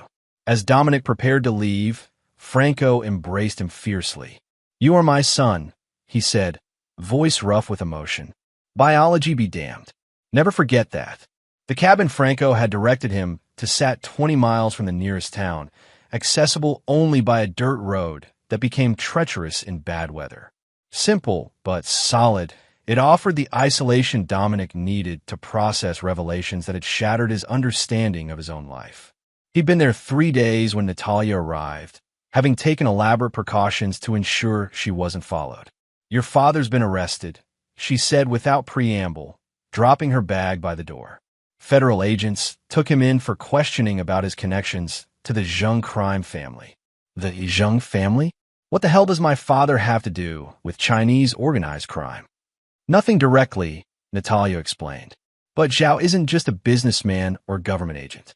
He's connected to the Zheng family through marriage. When the Harbor Point deal collapsed, he apparently reached out to those connections for assistance. And they connected Zhao to my father, based on his past. More than that, they found detailed dossiers on you and Franco in Raymond Montgomery's possession. He'd been feeding information to Zhao for months, including your father's history and potential leverage points. Dominic absorbed this with cold fury. How long will they hold him? Hard to say, but there's more. Natalia hesitated. Howard Montgomery suffered a major stroke yesterday. He's in intensive care, not expected to recover. The news should have brought satisfaction, yet Dominic felt only a hollow emptiness. The man was his biological father, the architect of decades of manipulation, yet still a stranger. And Vanessa? Still in custody, but pushing hard for a deal. She's offering information on Zhao's organization in exchange for leniency. Natalia studied him carefully. There are rumors she's claiming coercion, saying Raymond forced her participation through threats and manipulation. And people believe that. Some do. She's very convincing. Natalia's expression softened slightly. Dom, there's something else you should know. Medical records were among the files we recovered from Harbor Point, including genetic profiles of the Montgomery family. Let me guess. Confirmation that Howard is my biological father? Yes, but also... Natalia hesitated. Vanessa isn't Howard's biological daughter. She was born during a period when her mother had separated from Howard. Different father entirely. The revelation struck Dominic like a thunderbolt. We're not related by blood. No, but Raymond is your half-brother. And based on the records, he's known about your parentage for years. Possibly used it to manipulate Howard into accepting your marriage to Vanessa. Dominic laughed, a harsh, bitter sound. So I've been destroying my own family. They betrayed you first, Natalia reminded him. And they knew the truth while you didn't. Before Dominic could respond, his secure phone rang. Anthony, using their emergency protocol. They've taken Eleanor Chun, Anthony reported tersely. 3 men, professional extraction team. Her secretary was injured trying to intervene. Zhao's people, most likely. They left a message for you. Anthony's voice tightened. They want the evidence from Harbor Point in exchange for her safe return. All copies, plus your personal testimony that Zhao wasn't involved. When and where? Tomorrow night. Old fish processing plant at the South Harbor. They specified you come alone. After ending the call, Dominic turned to Natalia. I need to return to Boston. It's a trap, she said flatly. Of course it is. But Eleanor is involved because of me. I won't abandon her. What's your plan? Dominic moved to the cabin's small table where he'd spread maps and documents. First, we free my father. Then we end this, permanently. Detective Martinez looked exhausted when she met Dominic at an abandoned warehouse near the city limits. Her normal professional polish had given way to rumpled clothing and shadows under her eyes. This meeting never happened, she said by way of greeting. I'm risking my badge, even being here. I appreciate it, Dominic replied. What can you tell me about my father's situation? Franco Russo is being held as a material witness in an ongoing federal investigation into organized crime connections to the Harbor Point development. Martinez consulted her notebook. They're using his history as leverage, threatening to reopen several cases from the 90s where the statute of limitations hasn't expired. Is he talking? Not a word. Your father's old school. Martinez regarded Dominic carefully. The feds believe he knows where you are. They're applying pressure. I need him released. Martinez laughed incredulously. Just like that? I'm a detective, not a magician. What if you had evidence implicating the actual perpetrators? Enough to shift focus entirely from my father. That would help, but... And what if that evidence also helped you close several high-profile cold cases, including 2 homicides from the warehouse fire Howard Montgomery arranged? Interest sparked in Martinez's tired eyes. What exactly do you have? Dominic slid a flash drive across the table. Everything. The complete Montgomery criminal history, Zhao's operation details, financial records documenting decades of corruption. Enough to build careers for ambitious prosecutors. And in exchange, my father's immediate release. And operational support for tonight. Martinez pocketed the drive. What happens tonight? Justice, Dominic said simply. But I'll need tactical backup that doesn't officially exist. Can you arrange that? After a long moment, Martinez nodded. For this evidence, I can make certain arrangements off the books. But Dominic, this ends tonight. One way or another. That's the plan, he agreed. One way or another. The South Harbor fish processing plant had been abandoned for years, its cavernous interior permeated with the lingering smell of its former purpose despite long disuse. Dominic approached alone as instructed, the weight of his concealed weapon a cold comfort against his side. Inside, harsh industrial lights illuminated a clearing amid rusting equipment. Eleanor Chun sat bound to a chair, bruised but conscious. Behind her stood Wei Zhao, flanked by 4 armed men. Mr. Russo, Zhao greeted coolly, punctual despite your circumstances. I admire that. Let her go, Dominic replied. She has nothing to do with this. On the contrary, Ms. Chen has been most helpful in explaining certain legal intricacies of your business operations. Zhao stepped forward. Do you have what I requested? Dominic held up a leather portfolio. All evidence recovered from Harbor Point, including the original documents. No copies exist. A transparent lie, Zhao remarked, but acceptable for now. Slide it across the floor. Dominic complied, watching as one of Zhao's men retrieved the portfolio and handed it to his employer. Zhao examined the contents with clinical detachment. Impressive collection, he commented.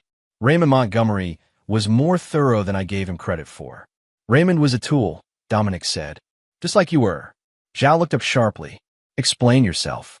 Harbor Point was never about luxury condominiums or even an intelligence outpost. It was about creating a secure transit point for your organization's real business.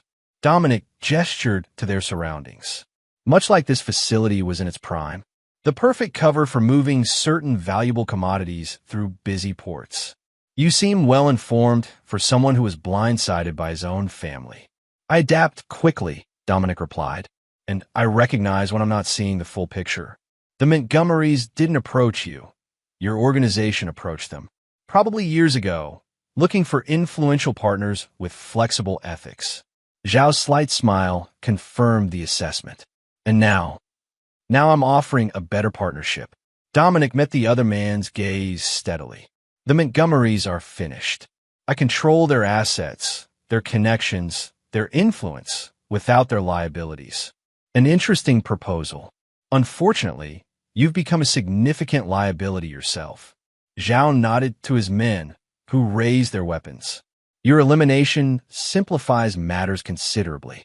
Before you make that decision, Dominic said calmly, you should know that federal tactical teams are currently surrounding this building.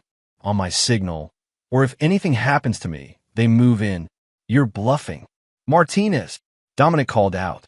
Red laser sights immediately appeared on Zhao and his men, emanating from shadowed positions around the facility.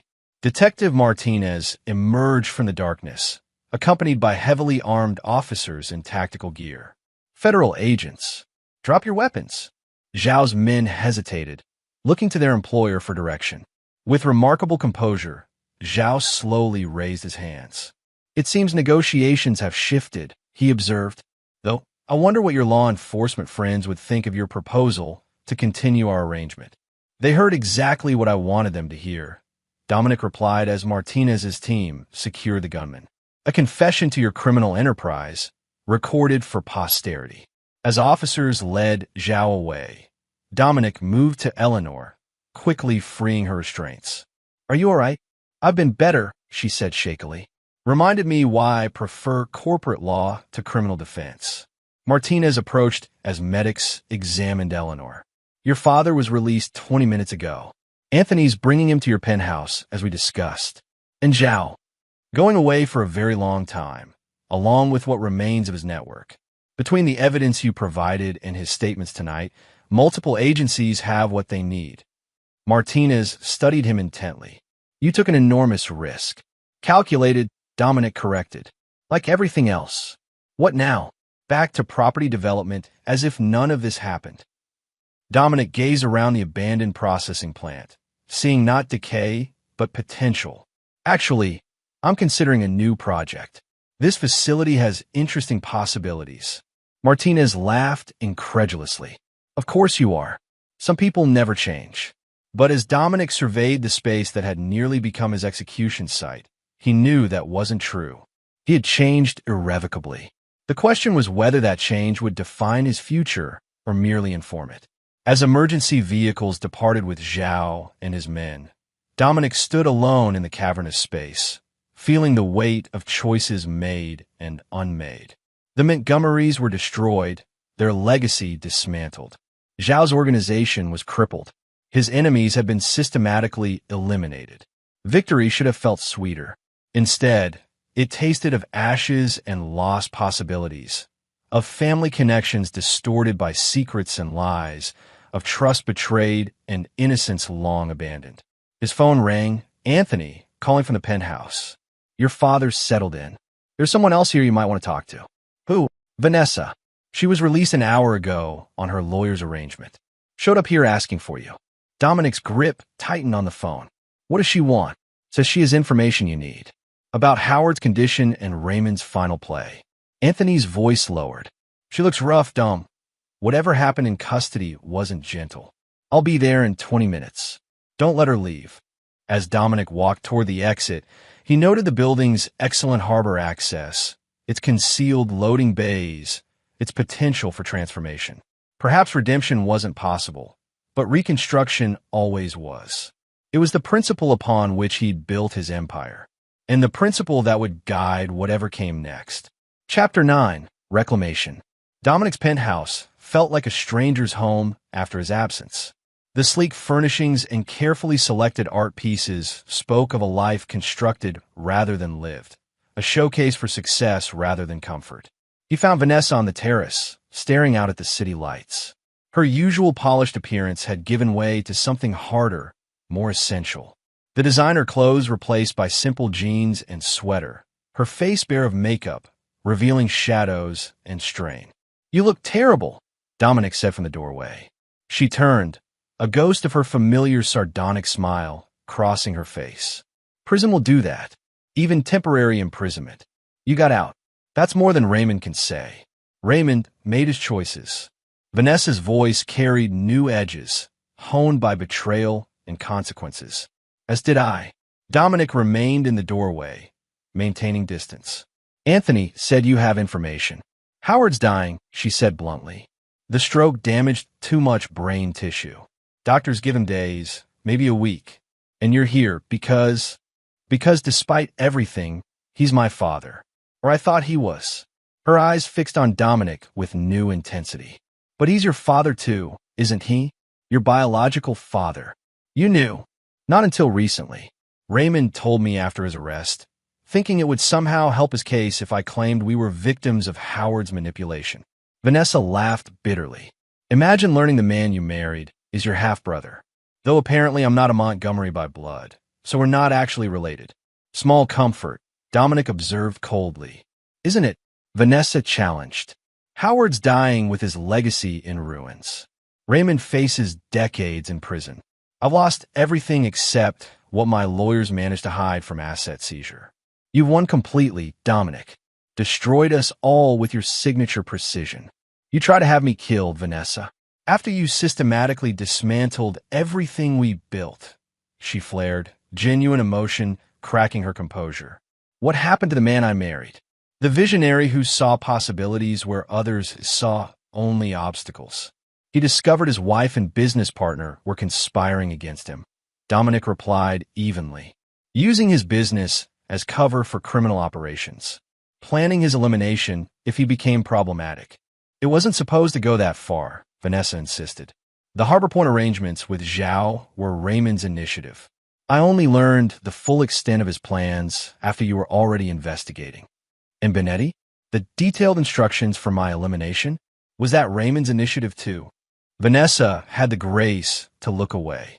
Insurance. A contingency I never intended to activate. Until you did. Silence stretched between them, filled with the weight of betrayals too significant for forgiveness, too personal for detachment. Why are you really here, Vanessa? Dominic finally asked. It's not a check on my well-being or share news about Howard.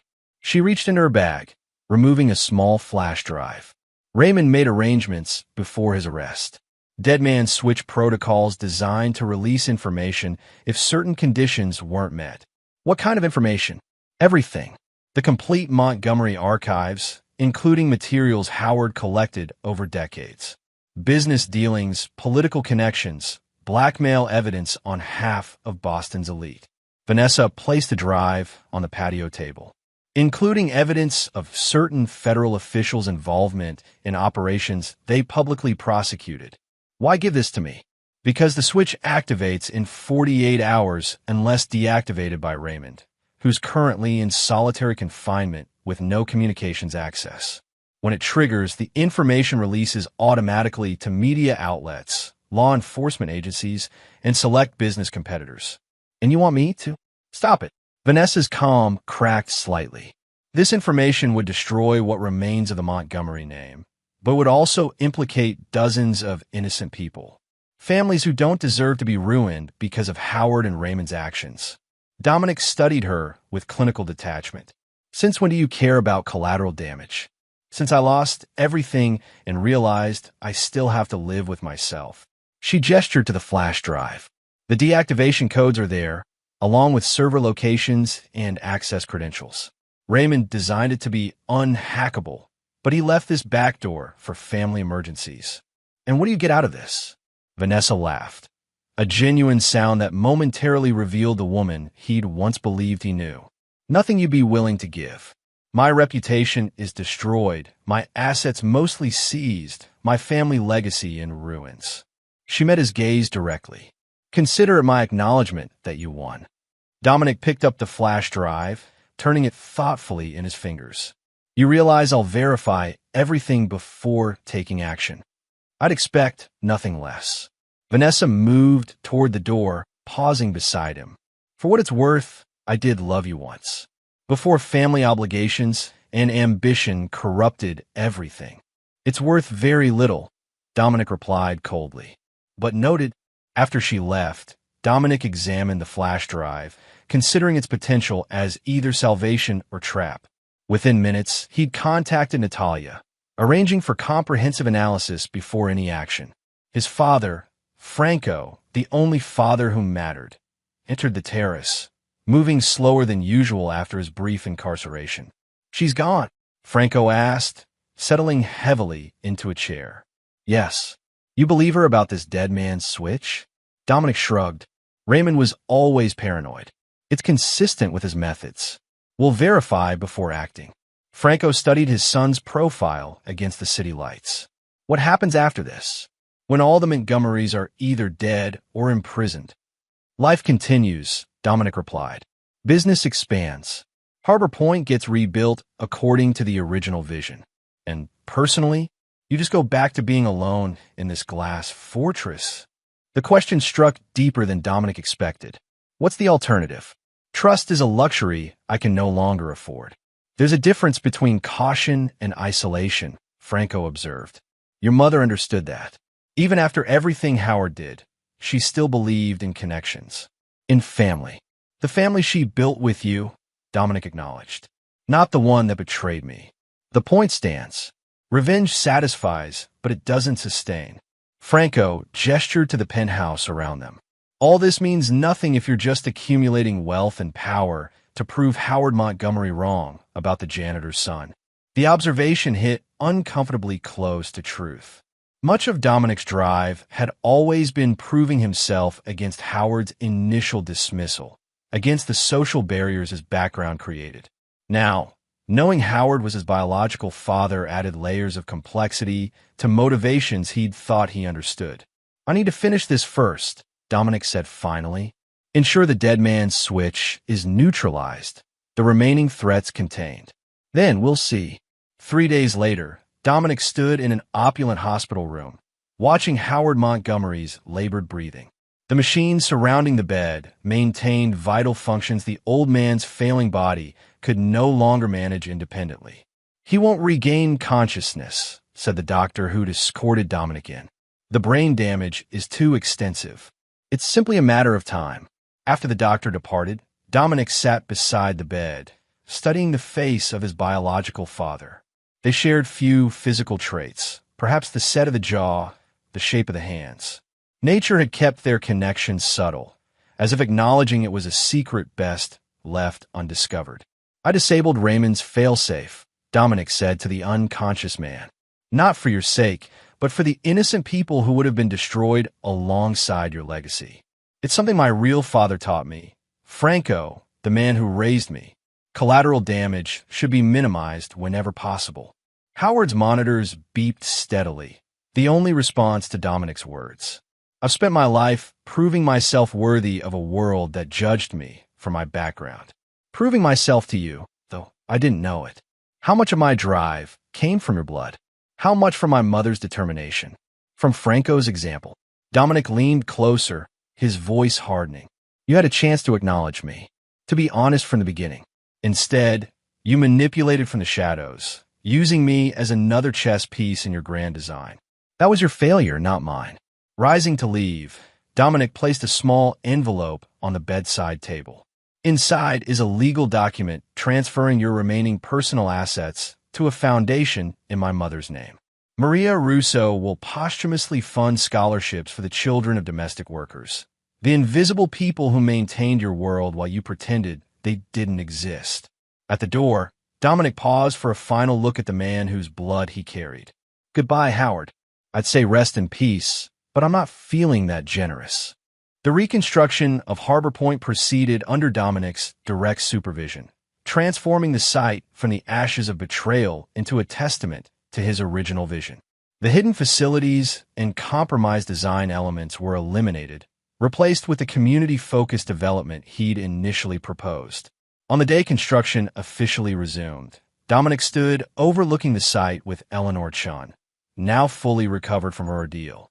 "The investors are remarkably enthusiastic," she noted, reviewing reports on her tablet. "The Montgomery scandal has apparently created opportunities rather than liabilities. People appreciate a redemption story," Dominic observed. "Rising from ashes plays well in Boston." Speaking of rising, Eleanor said, "I've been meaning to ask about your plans for the old fish processing plant. My sources tell me you purchased it through a shell company last week." Dominic smiled slightly. "It has potential.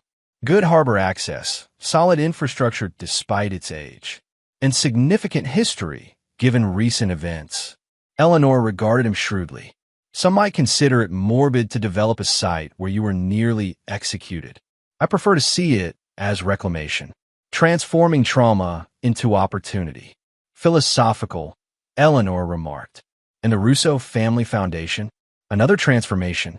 The foundation, established with assets recovered from the Montgomerys, had quickly become a significant force in Boston philanthropy, focusing on education and housing for underprivileged communities. "My mother would have approved," Dominic said simply. "She believed in lifting others as you rise." Their conversation was interrupted by Anthony's arrival with time-sensitive security matters, leaving Dominic alone on the observation platform. From this height, the harbor stretched before him, the same view that had captivated him when he'd first developed his vision for this property. His phone buzzed with a text from Franco. Dinner tonight. No excuses. Family matters to discuss. Family. The word carried new weight after everything that had transpired. The Montgomerys had shown him what family shouldn't be: a web of manipulation, secrets, and conditional loyalty. Franco had shown him the alternative: steadfast support despite blood differences, honesty even when painful. Raymond remained in federal custody, facing decades of imprisonment for his role in Zhao's operation. Vanessa had disappeared after their final conversation, reportedly traveling in Europe on funds her lawyers had protected from seizure. Howard Montgomery had died without regaining consciousness, his funeral sparsely attended and quickly forgotten. The Montgomery dynasty had fallen, but from its ruins, Dominic had salvaged something unexpected: clarity about what truly mattered. Not empire building or revenge, but creation. Not accumulation, but purpose. As he surveyed what would become his greatest achievement, Dominic felt something he hadn't experienced since before the betrayal: anticipation. The future stretched before him, unwritten and full of possibility. The price of betrayal had been paid in full, by those who deserved it, and by himself. Now came the harder part: building something worthy of survival. He texted Franco back, "I'll be there. Save me some lasagna." Some foundations, Dominic had learned, were worth preserving. The rest could be rebuilt, stronger than before. And there you have it. Another story comes to an end. What did you think? I'd love to hear your thoughts in the comments below. If you enjoy this story, consider joining our community by subscribing. It means the world to us. For more stories like this one, check out the recommended videos on screen. And I'll see you there. Welcome back to another story on Infidelity Tales Lab. Before we begin, tell us, where in the world are you watching from? Now, let's dive into today's story. Chapter 1. The Perfect Life Shattered. Will Green had always believed that family was everything. At 38, he was the town's most respected defense attorney, known for his razor-sharp intellect and unwavering moral compass. His law office overlooked the courthouse where he'd won case after case, building a reputation that extended far beyond their small town of Cedar Falls. But Will's greatest pride wasn't his career, it was his family. His younger brother Gary had followed him into public service, becoming the town's sheriff at 35. Despite their different paths, the Green brothers were inseparable, having raised each other after their parents died in a car accident when Will was 16 and Gary just 13. Will's personal life seemed equally blessed. Melissa Dudley, the town's head librarian, had been his fiancée for 2 years. Their wedding was planned for spring, and Melissa had seamlessly integrated into the Green family. Will's 18-year-old son Brian, from his first marriage to his late wife Sarah, adored Melissa and had started calling her Mom within months of their engagement. The first crack in Will's perfect world appeared on a Tuesday evening in October. He was working late, preparing for a high-profile case involving local businessman Manuel Farley, who was accused of insurance fraud. Will had taken the case pro bono, believing in Farley's innocence despite the mountain of circumstantial evidence. His phone buzzed with a text from an unknown number. Check your fiancé's computer. Password is Green 2025. Truth hurts. Will dismissed it as someone trying to sabotage his relationship, but curiosity gnawed at him. 3 days later, while Melissa was at her book club, he found himself sitting at her laptop. His hands trembled as he typed the password. What he found turned his world upside down. Encrypted files, financial records showing large cash deposits, and most damning of all, communications with someone identified only as AH. The messages detailed a plan to frame Manuel Farley, involving planted evidence and forged documents.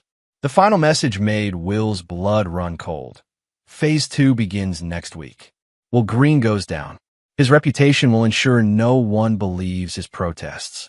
Will spent the weekend in a daze, trying to process the betrayal. Melissa, the woman he loved, was not just cheating on him. She was part of a conspiracy to destroy him. But who was H? And why target him? The answer came Monday morning when FBI agents surrounded his office. The search warrant was signed by his own brother. Chapter 2. The Arrest. Will Green, you're under arrest for conspiracy to commit insurance fraud, tampering with evidence, and obstruction of justice. Agent Patrick Whitehead's voice was cold, professional. Will recognized him. They'd worked together on several cases over the years. "This is ridiculous," Will said, maintaining his composure even as handcuffs clicked around his wrists. "I'm the attorney defending against these charges, not perpetrating them. Evidence suggests otherwise," Whitehead replied grimly.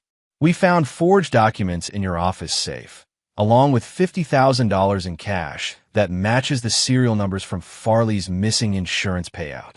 Will's mind raced. He'd never seen that money before, and the documents Whitehead described were completely foreign to him. Someone had planted evidence in his own office, someone with access. The perp walk through the courthouse was a nightmare. Reporters shouted questions, cameras flashed, and Will saw the shock and betrayal in the faces of colleagues who'd respected him for years. But the worst moment came when they brought him to the county jail. Sheriff Gary Green stood waiting in the booking area, his face a mask of cold fury.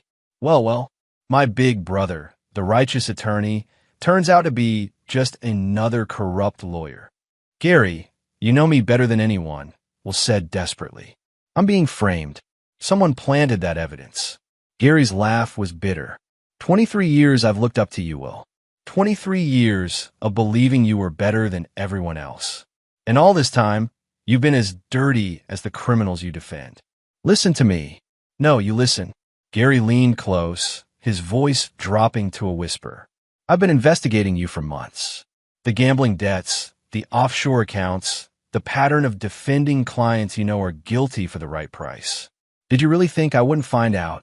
Will stared at his brother in shock. "What gambling debts? What offshore accounts?" "Gary, none of this is real." But Gary had already turned away, gesturing to the deputies. "Process him like any other criminal, and make sure he gets the special treatment reserved for corrupt cops and lawyers." The cell door slammed shut with a finality that echoed through Will's bones. "Rot in hell, scum," Gary spat before walking away. An hour later, Melissa arrived for visiting hours. Will felt a surge of hope. Surely she would stand by him, help him figure out who was behind this elaborate frame job. Instead, she looked at him with undisguised disgust. "How would you do this to us, Will? To Brian? To your brother who's worked so hard to build an honest career?" "Melissa, please, I need you to listen." She cut him off with a sharp laugh. "I found the statements, Will. The secret accounts, the payments from clients. Did you think I was stupid? Did you think I wouldn't eventually notice the expensive gifts, the cash you thought I didn't see?" Will realized with growing horror that someone had fed her fabricated evidence too. "Those aren't mine. Someone is setting me up. Stop lying." Melissa's voice rose, attracting the attention of other visitors. Then she did something that would haunt Will's dreams for months to come. She spat in his face. "We're done, Will. Don't ever contact me again." As she walked away, her heels clicking on the concrete floor, Will felt his world completely collapse. Chapter 3. The Deepest Cut. The arraignment was scheduled for Friday, giving Will 4 days in jail to contemplate his destroyed life. His court-appointed lawyer was Bobby Larson, a decent but overworked public defender who clearly believed his client was guilty. "The evidence is overwhelming," Larson said during their first meeting. "Bank records, physical evidence, witness testimonies. Your best bet is to plead guilty and hope for a reduced sentence." "I won't plead to crimes I didn't commit," Will said firmly. "Someone orchestrated this entire thing. I need you to investigate." "With what resources?" Larson interrupted. "Mr. Green, I have 37 other cases. Unless you can afford private counsel, which given your current situation, you obviously can't, you need to be realistic about your options." Will's last hope was his son. Brian had always been his anchor, the one pure thing in his life. Surely an 18-year-old wouldn't be fooled by whatever lies were being spread.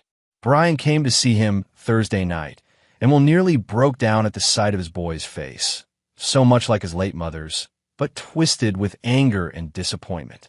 "I changed my name," Brian said without preamble. "It's Brian Dudley now. Melissa helped me with the paperwork." The words hit Will like physical blows. "Son, please, don't call me that." Brian's voice was flat, emotionless. "I don't have a father anymore. Sarah Dudley. Mom, she's more family to me than you ever were. Brian, your mother is dead. Her name was Sarah Green, and Melissa isn't. My mother is Melissa. She's been taking care of me since you've been too busy with your criminal enterprises to notice your own son. Brian leaned forward, and Will saw tears in his eyes, not of sadness, but of rage. How long have you been lying to me, Will? How long have you been stealing money while pretending to be this great man? Will realized that Brian had been fed the same fabricated evidence as everyone else, possibly for weeks or months. The manipulation was too sophisticated, too complete. Someone had planned this down to the smallest detail. I know this looks bad. It doesn't look bad. It is bad. Brian stood up. The man who raised me was a lie. You're a lie. I never want to see you again. As his son walked away, Will felt something break inside him that he wasn't sure could ever be repaired. At the arraignment, Will stood before Judge Christian Cameron, a man he'd known and respected for 15 years. The charges were read in a voice that seemed to echo from a great distance. Conspiracy, fraud, tampering with evidence, money laundering. How do you plead? Judge Cameron asked. Will looked out at the packed courtroom. Melissa sat in the front row next to Brian, both wearing expressions of disgust. Gary stood along the back wall in his sheriff's uniform, arms crossed. The town's elite, people Will had considered friends, whispered among themselves, their eyes full of judgment and betrayal. Not guilty, Will said, his voice carrying clearly through the courthouse. The judge set bail at $500,000, an impossible amount for someone whose assets had been frozen.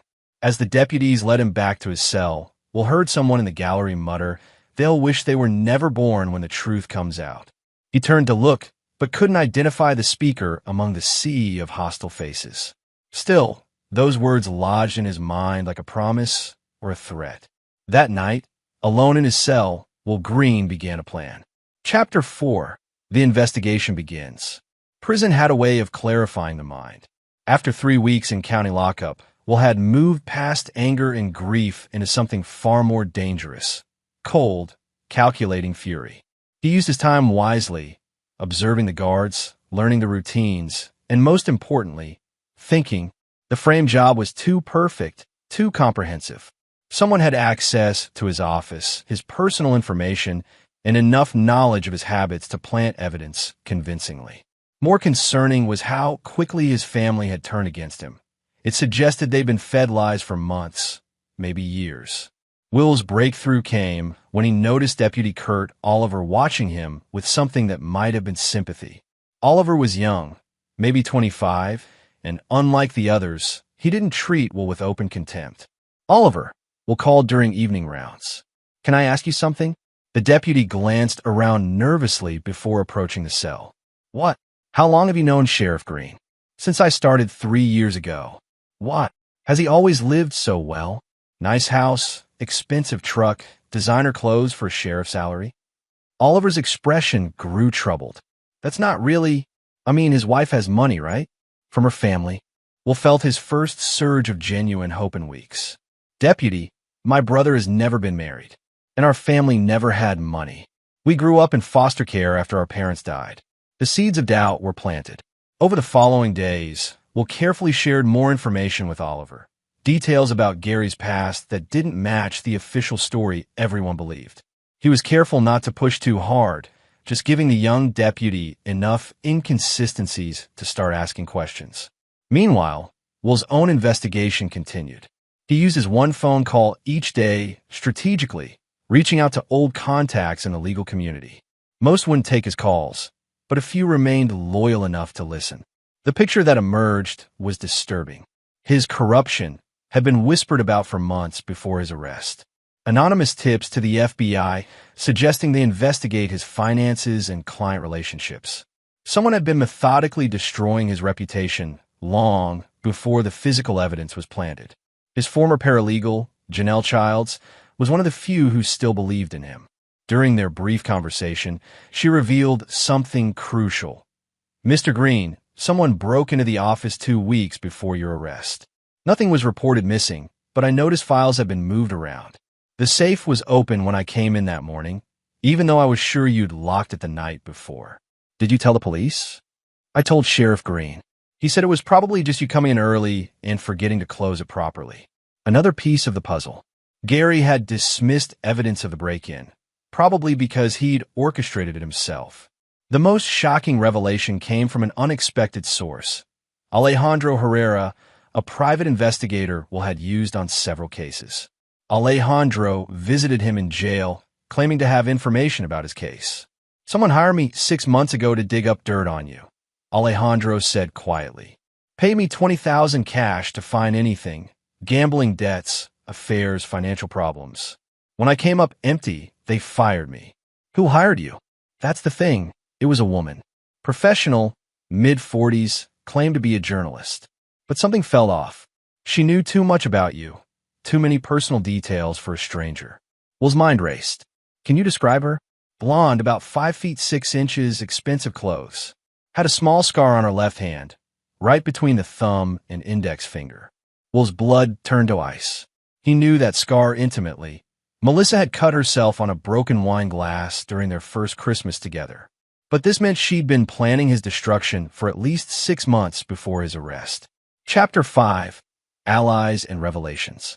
The breakthrough came when Deputy Oliver approached Will's cell with a troubled expression. Mr. Green, I need to ask you something, and I need you to be straight with me. Always. Your brother's living in a house worth $500,000. Drives a truck that costs more than my yearly salary. I looked into it. There's no rich wife, no family money. Where's it coming from? Will chose his words carefully. Kurt, what would you say if I told you that my brother has been taking bribes from local criminals for years? That he's been covering up crimes and eliminating threats to his operation? I'd say that's a serious accusation. It's also the truth. And I think I was getting too close to evidence that would expose him. Oliver was quiet for a long moment. The Manuel Farley case. You were defending him against insurance fraud charges. Right. And I was winning. I had evidence that someone else had orchestrated the fraud and was using Farley as a scapegoat. Jesus, Oliver breathed. If you're right, I need your help, Kurt. But I understand if you can't. No, Oliver said firmly. If Sheriff Green is dirty, then he's making all of us look dirty. What do you need? Will's plan was risky, but it was his only shot. He needed Oliver to access evidence that had been conveniently overlooked during the investigation. More importantly, he needed someone on the outside who could start connecting the dots he'd begun to see. Oliver's first discovery was explosive. The $50,000 planted in Will's safe had been reported missing from evidence lockup 3 months earlier. The theft report had been filed and then mysteriously buried. The money was supposed to be evidence in a drug trafficking case that Gary's department had investigated. This is massive, Oliver said during their next conversation. If I'm reading this right, your brother stole money from evidence and used it to frame you. But Will had realized something even worse. Kurt, think about it. If Gary needed to frame me, it means I was a threat. What was I close to discovering? The answer came from an unexpected source. Louise Palmer, an inmate who'd been arrested 3 weeks before Will, had been bragging about his connections to law enforcement. Palmer was a small-time drug dealer who claimed he had insurance against prosecution. Your brother's been taking payments from the Herrera cartel for 2 years, Palmer told Will during a quiet moment in the yard. Protection for their operations, advance warning about raids, evidence tampering. Word is he's gotten greedy lately, demanding bigger cuts. How do you know this? Because I was part of it. I moved money for them through local businesses. Your brother launders his payments through the same system. Palmer grinned, showing gold teeth. But here's the interesting part. Someone's been asking questions about the sheriff's finances. Real detailed questions. Made the cartel nervous. Will felt pieces clicking into place. Someone was investigating Gary's corruption. They hired Alejandro Herrera to investigate me instead of him. Could be. All I know is the cartel wanted the investigation stopped. Your brother promised to handle it. That night, Will lay awake staring at the ceiling. The conspiracy was bigger than family betrayal. It involved organized crime, corruption at multiple levels, and a cover-up that had destroyed his life to protect others. But he was starting to see the shape of his enemy's plan, and for the first time since his arrest, Will Green smiled. Chapter 6. the web unravels. Will's legal situation seemed hopeless, but his real work was just beginning. Through carefully orchestrated conversations with Kurt Oliver, he began building a case that would destroy his enemies from within. The first breakthrough came when Oliver discovered that the FBI investigation into Will had been based entirely on anonymous tips and evidence provided by the sheriff's department. No independent investigation had been conducted. They'd simply trusted Gary Green's reputation and the planted evidence. The timeline doesn't work, Oliver explained during a clandestine meeting in the jail's chapel. The FBI received their first tip about you 6 weeks before the Farley case even went to trial. How could you be conspiring to help a client you hadn't even met yet? Well, I'd figured out that part already. Because I wasn't the original target. Gary was probably being investigated for corruption, and he needed a scapegoat. Who better than his own brother, the respected attorney? But the real revelation came when Oliver brought news about Melissa. She hadn't just betrayed Will. She'd been feeding information about him to someone else for months. I followed her after a book club meeting, Oliver said. She met with a man at the Riverside Motel. Middle-aged, expensive suit, definitely not from around here. Will's blood chilled as Oliver described the man. He matched the description of Adrian Simpson, a lawyer who worked for organized crime families in Chicago.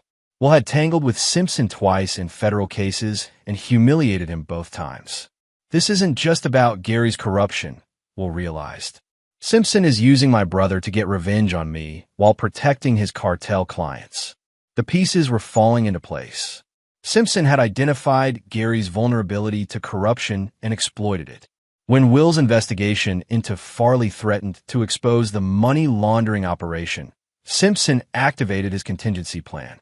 Melissa had been recruited as an inside source, probably seduced into believing she was helping expose Will's fictional crimes.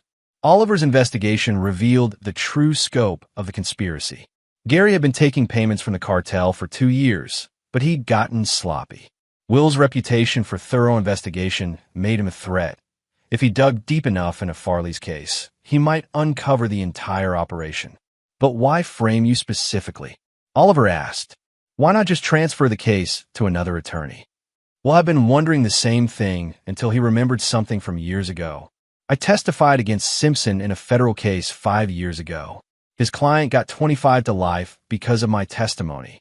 Simpson swore he'd destroy me someday. The revenge was personal, but it was also practical. By framing Will, Simpson eliminated a threat to the cartel's operations and got his personal vengeance.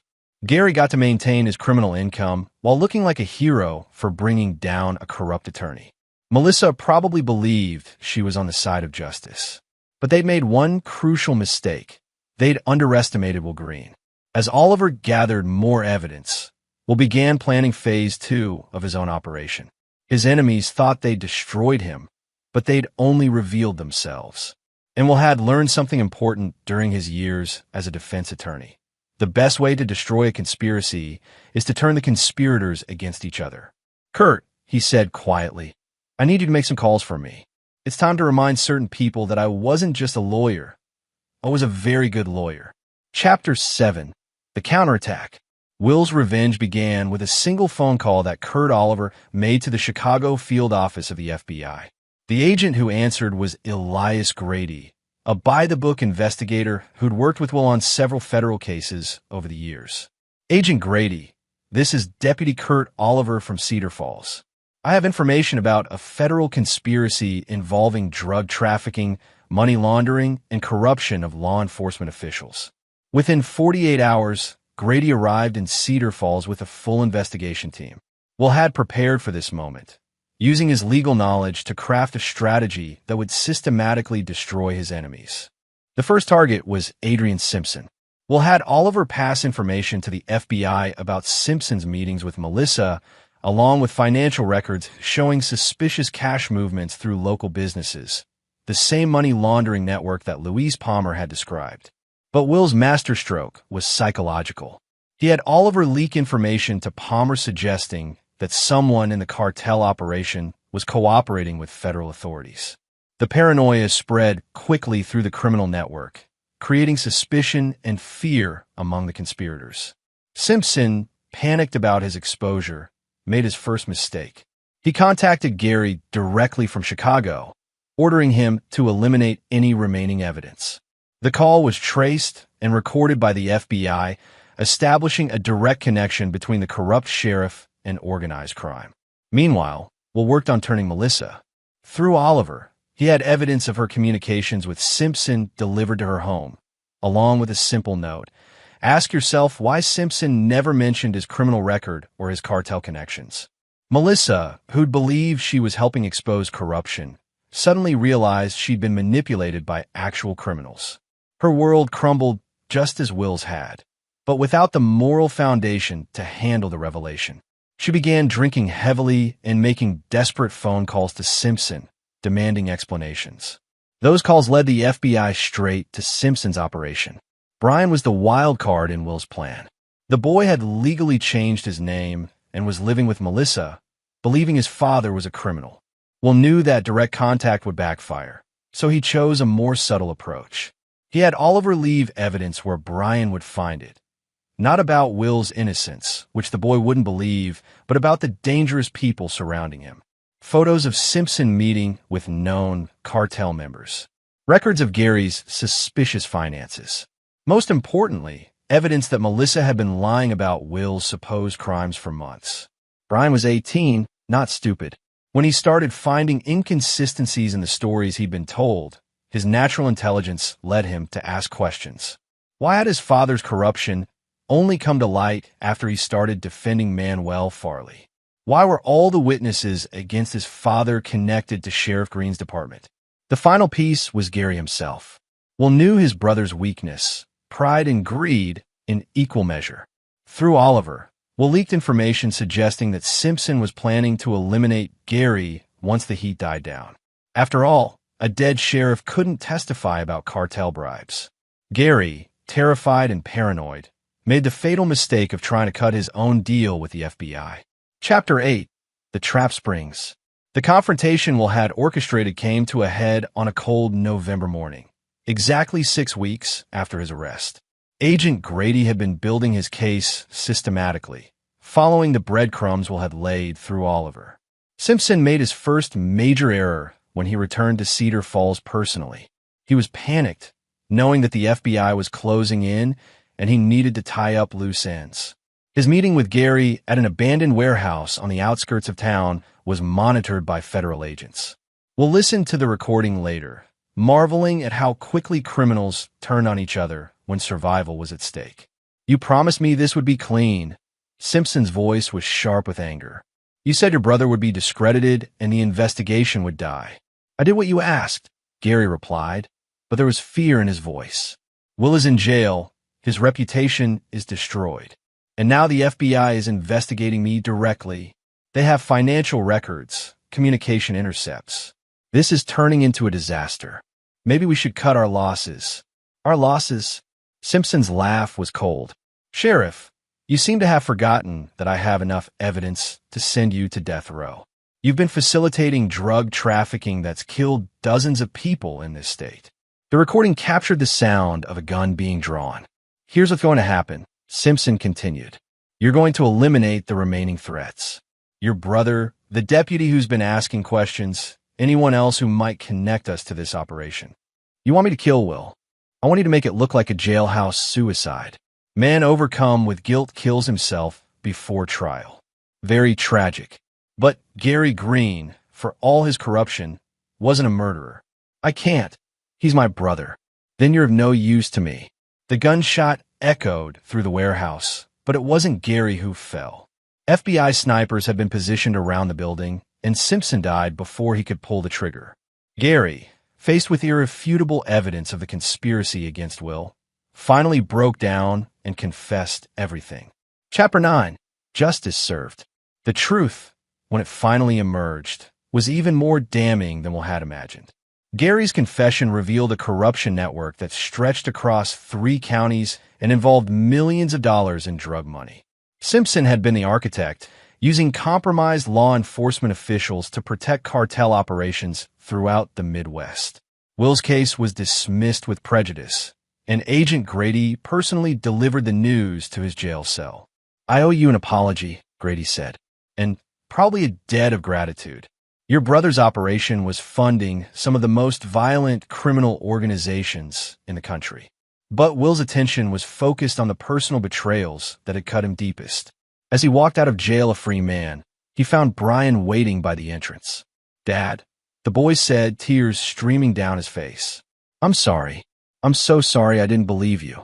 Will embraced his son, feeling a weight lift from his chest. "You were manipulated by experts, Brian. Adults with decades of experience fell for their lies. I don't blame you for anything." Brian had legally changed his name back to Green and moved out of Melissa's house the moment he realized the truth. "She tried to convince me you were dangerous even after the FBI cleared you. Said the evidence was fabricated to protect you." Melissa's downfall was perhaps the most complete. Faced with federal charges for conspiracy and evidence tampering, she tried to claim she was an innocent victim of Simpson's manipulation. But Will's careful evidence collection had documented her willing participation in the frame job. The recording devices Oliver had planted in her house, perfectly legal with an FBI warrant, captured her celebrating Will's arrest with Simpson. That arrogant bastard finally got what he deserved. Her voice was clear on the tape. 20 years I've been waiting to see Will Green brought down. 20 years. Will realized that Melissa's hatred went back to his first marriage, to some imagined slight or rejection that had festered into deadly obsession. She'd seduced him specifically to get close enough to destroy him. In court, facing 25 years in federal prison, Melissa finally showed her true face. "You think you've won?" she screamed at Will from the defendant's table. "You think this is over? I'll find a way to destroy you even from prison." But Will had learned something during his weeks of planning revenge. The most satisfying victory isn't destruction, it's justice. Melissa would spend the best years of her remaining life in federal prison. Simpson was dead. Gary faced life imprisonment for his role in multiple murders connected to the cartel operation. The final confrontation came at Gary's sentencing hearing. Will's brother, broken and facing the rest of his life behind bars, asked to speak privately with him. "I need you to know," Gary said quietly, "I never meant for it to go this far. When Simpson first approached me, it was just small favors. Looking the other way on some investigations. I thought I could control it. When did you decide to frame me?" Gary's voice broke. "When you started investigating Farley's case. Simpson said you'd uncover everything, that we'd both go down unless we acted first. He convinced me you'd understand, that you'd rather sacrifice yourself than see me destroyed." Will felt a strange mixture of pity and disgust for the brother he'd once loved. "You actually believed I'd want to take the fall for your crimes?" "I was desperate, Will. I owed them so much money, and they threatened to kill me if I didn't pay. So you decided to kill me instead, metaphorically speaking. I never wanted you to actually go to prison. Simpson said it would just be temporary, that the charges would be reduced once the heat died down." Will stood up, looking down at his brother. This weak, selfish man who'd thrown away everything for money and then tried to destroy the person who'd sacrificed everything to raise him. "Gary," he said quietly, "I spent weeks in jail planning elaborate revenge against you. I thought about destroying your life piece by piece, making you suffer the way you made me suffer." Gary looked up hopefully, "But then I realized something," Will continued. "You've already destroyed yourself more completely than I ever could. You lost your career, your freedom, your family, and your self-respect. There's nothing left of the brother I raised." Will walked toward the door, then paused. "The irony is if you'd just come to me when you got in trouble with the cartel, I would have helped you. I would have found a way to protect you, to get you out cleanly. That's what family does. Will, please. My brother died the day you decided to frame me for your crimes. You're just a stranger wearing his face." 3 months later, Will had rebuilt his law practice and was busier than ever.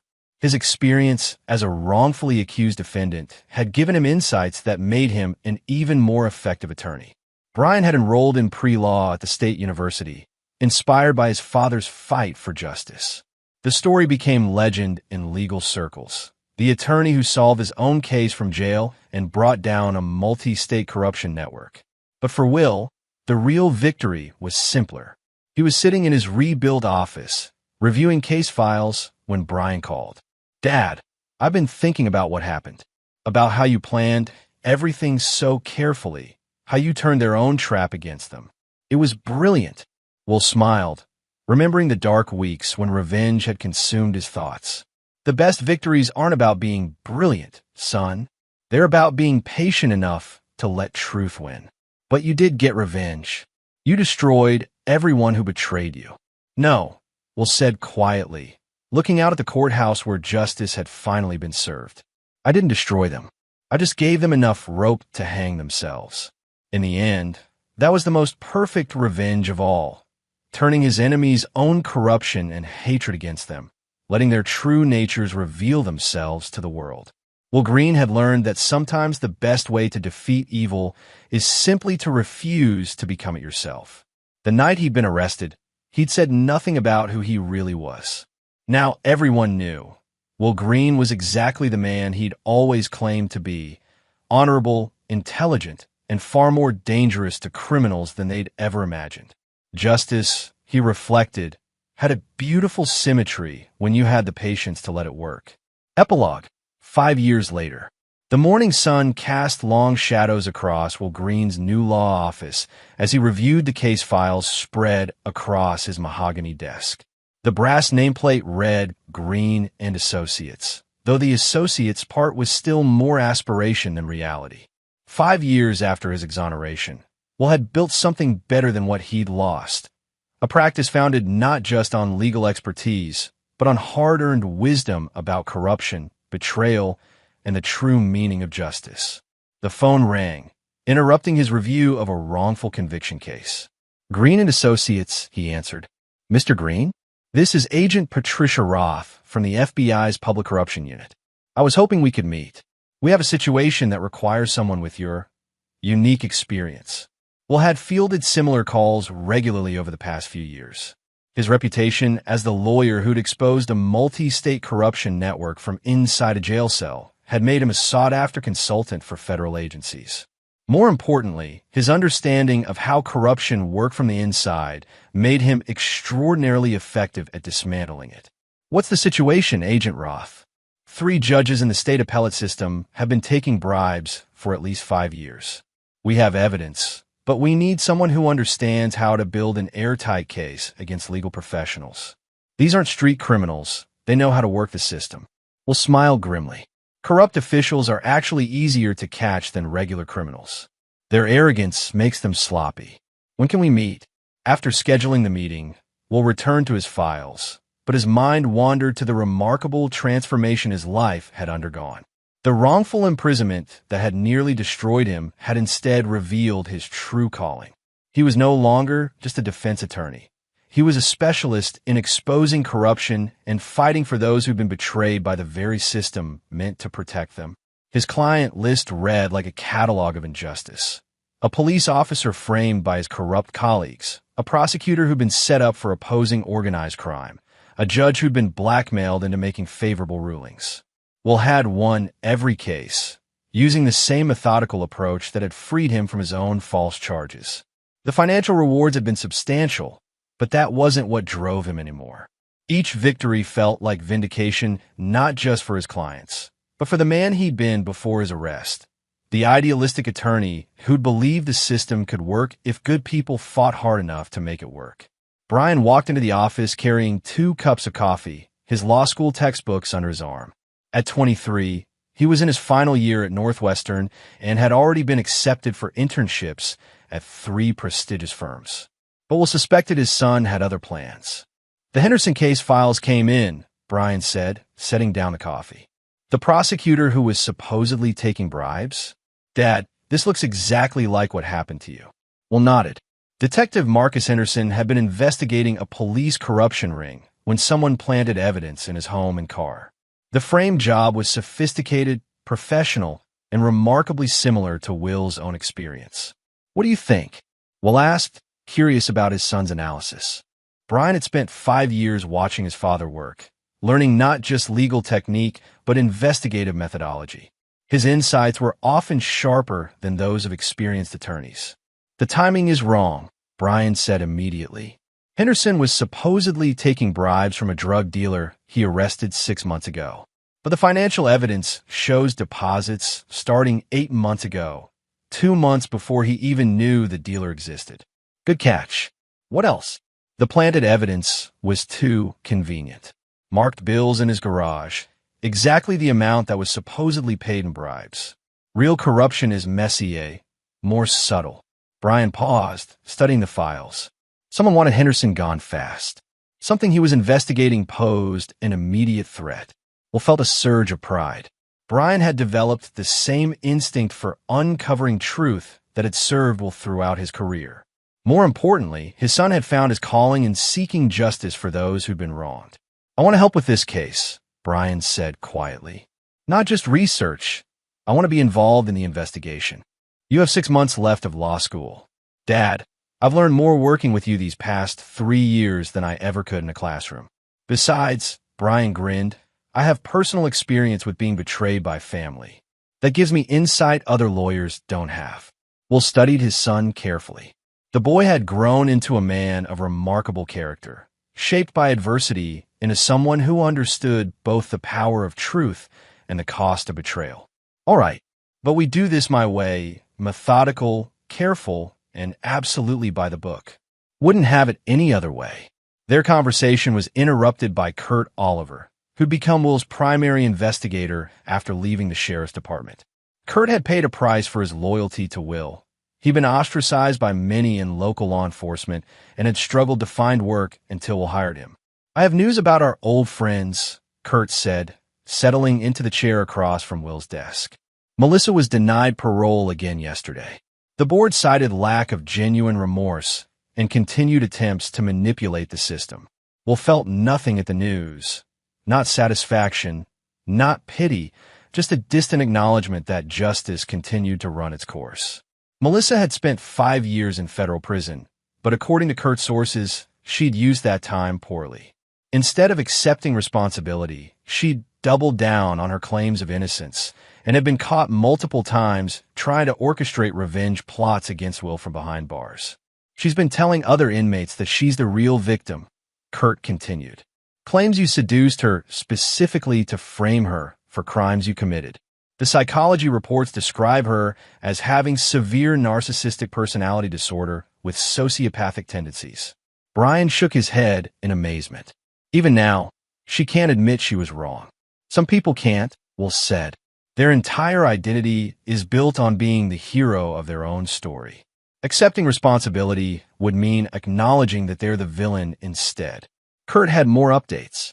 Adrian Simpson's death had unraveled a corruption network spanning 7 states. Federal prosecutors were still filing charges against officials who'd taken bribes from his operation. The cartel connection had led to dozens of arrests and significantly disrupted drug trafficking throughout the Midwest. The most interesting development is in Chicago, Kurt said. Simpson's law firm is being disbanded under federal racketeering statutes. 3 of his partners are facing charges, and the FBI seized over $15 million in assets. Will had mixed feelings about Simpson's death. The man had orchestrated the destruction of Will's life for personal revenge, but he died quickly while his victims had suffered for months or years. Still, Simpson's death had prevented him from escaping justice through legal technicalities, and his criminal empire had collapsed completely. What about Gary? Brian asked quietly. Kurt's expression darkened. That's complicated. Will's brother had cooperated fully with federal authorities, providing evidence that had led to convictions in dozens of cases. His testimony had been crucial in dismantling the cartel's law enforcement network. In exchange, he'd received a 20-year sentence instead of life imprisonment. He's been asking to see you, Kurt said. His lawyer says he wants to apologize to try to make amends. Will had refused all contact with Gary for 5 years. Part of him felt obligated to visit.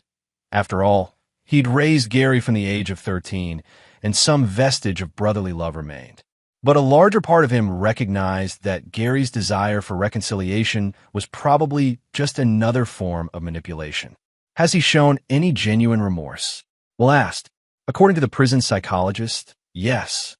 He's been a model prisoner, helps other inmates with their legal issues, teaches literacy classes. But Kurt hesitated. But what? He's also been telling people that you orchestrated his downfall. Not that you were innocent. He admits that. But that you deliberately trapped him and Simpson as revenge. Will felt a familiar cold anger. Even in prison, facing the consequences of his own choices, Gary couldn't accept full responsibility. He had to make himself the victim of his brother's superior planning. Dad, Brian said carefully, maybe that's not entirely wrong. Will and Kurt both looked at him sharply. I mean, you were innocent of the original charges, Brian continued. But once you figured out what was happening, you absolutely did set traps for them. You manipulated Oliver into investigating Gary. You fed information to the FBI knowing it would lead to Simpson. You psychologically pressured Melissa into making incriminating phone calls. Are you saying I was wrong to do that? No, I'm saying you were brilliant. But Gary isn't entirely wrong about being outmaneuvered. Brian smiled. The difference is he deserved it. We'll consider this perspective. His plan had been elaborate and carefully executed, designed to turn his enemies' own corruption against them. He'd used their guilt, paranoia, and arrogance as weapons, manipulating them into destroying themselves. In a sense, Gary was right. Will had orchestrated their downfall. But unlike his brother's corruption, Will's revenge had served justice rather than personal gain. The afternoon brought a visitor Will hadn't expected, Judge Christian Cameron, who'd presided over Will's arraignment 5 years earlier. Cameron was now retired, but he'd requested a private meeting to discuss something he called a matter of conscience. I owe you an apology, Cameron said without preamble. I believe the evidence against you without question. I set your bail impossibly high because I was disgusted by what I thought you'd done. Your Honor, you did your job based on the evidence presented. No, Will, I did my job badly. Cameron's voice was heavy with regret. I'd known you professionally for 15 years. I'd seen your character, your integrity, your dedication to justice. I should have questioned evidence that seemed so contrary to everything I knew about you. Will poured the judge a cup of coffee, studying the older man's weathered face. What's really troubling you? Cameron sighed deeply. I've been reviewing cases from the past 10 years, looking for patterns. Your case made me paranoid about planted evidence and corrupted investigations. I found at least 12 other cases where the evidence seemed too convenient, too perfectly damning. 12 cases of wrongful conviction, possibly more. Will, I think Simpson's operation was bigger than anyone realized. I think they've been framing people for years, and I helped send innocent people to prison. This revelation hit Will like a physical blow. His own case hadn't been an isolated incident. It had been part of a systematic campaign to eliminate threats to organized crime operations. I need your help, Cameron continued. I need someone who understands how these frame jobs work, someone who can identify the patterns and help me get these convictions overturned. Will felt the familiar surge of purpose that had driven him since his exoneration. Judge, I think you've just given my practice a new mission. Over the following months, Will and Brian worked with Cameron to identify potential victims of Simpson's network. The work was painstaking, requiring them to review thousands of case files and identify suspicious patterns in evidence and prosecution. They found a mechanic who'd been framed for auto theft because he'd witnessed drug transactions at a shop used for money laundering. An accountant who'd been convicted of tax fraud after discovering irregularities in a client's books. A client who turned out to be a cartel front business. A journalist who'd been charged with bribery after investigating police corruption. Each case followed the same pattern. Sophisticated evidence planting, key witnesses who were later revealed to be compromised, and investigations that moved too quickly to allow for thorough defense preparation. It's like an assembly line for wrongful convictions, Brian observed after they had identified the 15th case. They had the system perfected. Will had begun filing appeals and bringing federal attention to the pattern of corruption. 3 convictions had already been overturned, and the FBI had opened a task force specifically to investigate Simpson's legacy cases. The personal cost of this work was significant. Will was often reminded of his own darkest period, reliving the helplessness and betrayal he'd felt. But he'd also found something he'd never had before his arrest, a clear understanding of his purpose in life. You know what's ironic? Brian said one evening as they worked late in the office. If Gary and Melissa and Simpson hadn't betrayed you, you never would have discovered your true calling. Will looked up from a file he was reviewing, a case involving a single mother who'd been framed for drug trafficking to prevent her from testifying against corrupt police officers. That's a dangerous way of thinking, Will replied. It suggests that suffering is justified if it leads to good outcomes. I'd rather have lived my quiet life as a small-town attorney if it meant these other innocent people were never wrongfully convicted. But you couldn't have helped them if you hadn't experienced it yourself. True, but I would have chosen a different path to wisdom if I'd had the choice. Their conversation was interrupted by a call from Agent Grady, who'd become a close friend over the years of working together on corruption cases. Will, we have a problem. A big one. What kind of problem? The kind that involves you personally. We've been monitoring communications from the federal prison where Melissa Dudley is incarcerated. She's been in contact with associates of Simpson's Chicago operation, people who weren't arrested in the original sweep. Will felt a chill. What kind of contact? She's been providing them with detailed information about your new practice, your clients, your daily routines. We think they're planning some kind of retaliation. This development forced Will to confront an uncomfortable truth. His victory over his enemies hadn't ended the threat they represented.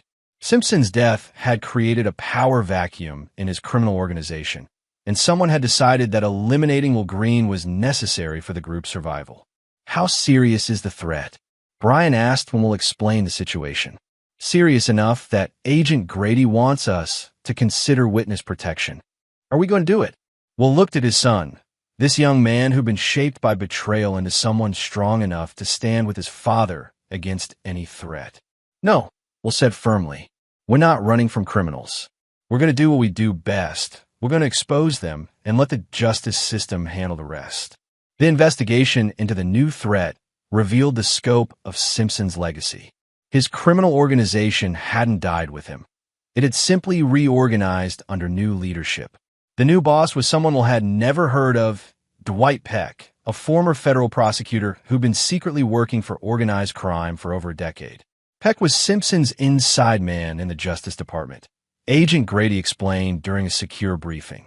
He's the one who made sure federal investigations into cartel operations got misdirected or delayed. Simpson's death exposed him, and now he's desperate to eliminate anyone who could connect him to the conspiracy. The threat was real and immediate. Peck had resources, connections, and a knowledge of federal law enforcement procedures that made him extraordinarily dangerous. But he'd also made a crucial error. He'd underestimated Will Green's ability to turn defensive situations into offensive opportunities. Working with the FBI, Will developed a strategy that was both complex and elegantly simple. Instead of hiding from Peck's organization, he would draw them into the open by making himself an irresistible target. You want to use yourself as bait, Agent Grady said incredulously.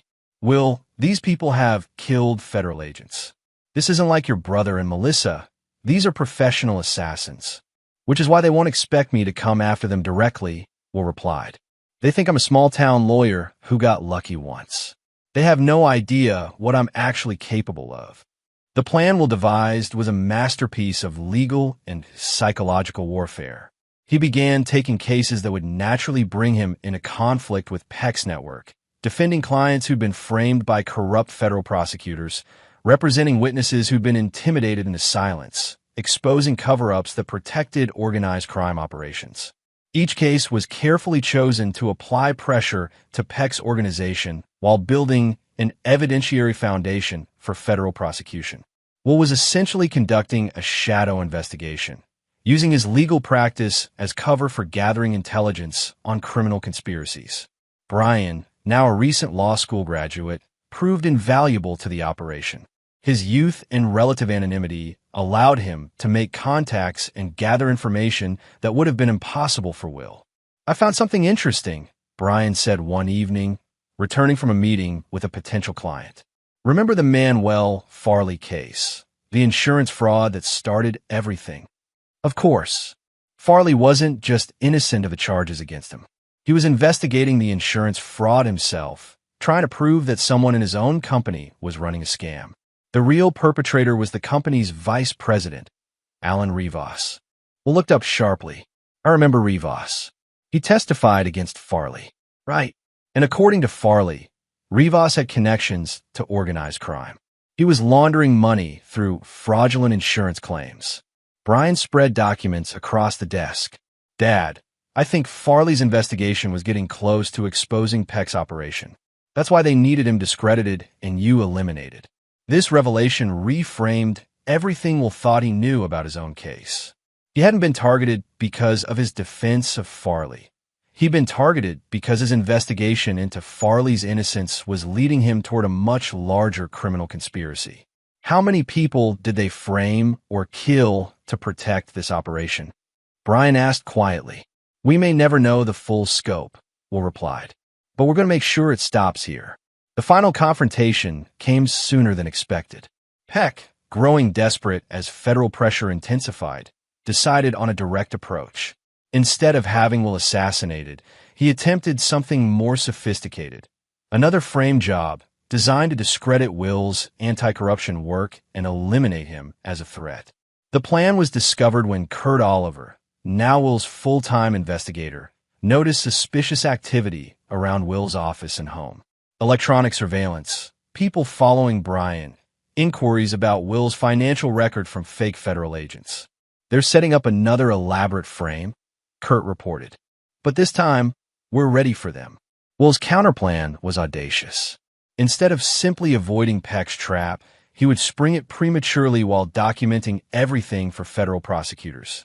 The key was making Peck's people believe they were succeeding while actually recording their criminal activities. Working with the FBI, Will allowed fake evidence to be planted in his office while hidden cameras captured every moment. He permitted his communications to be monitored while federal agents recorded the surveillance. Most importantly, he let Peck's organization believe they were manipulating him while he systematically gathered evidence of their crimes. The trap was sprung on a Tuesday morning when Peck's associates attempted to arrest Will on fabricated federal charges. What they didn't know was that the federal agents were actually undercover FBI operatives, and every aspect of the attempted frame job was being recorded in high definition. Peck himself was arrested that afternoon, caught on tape directing the fabrication of evidence against Will.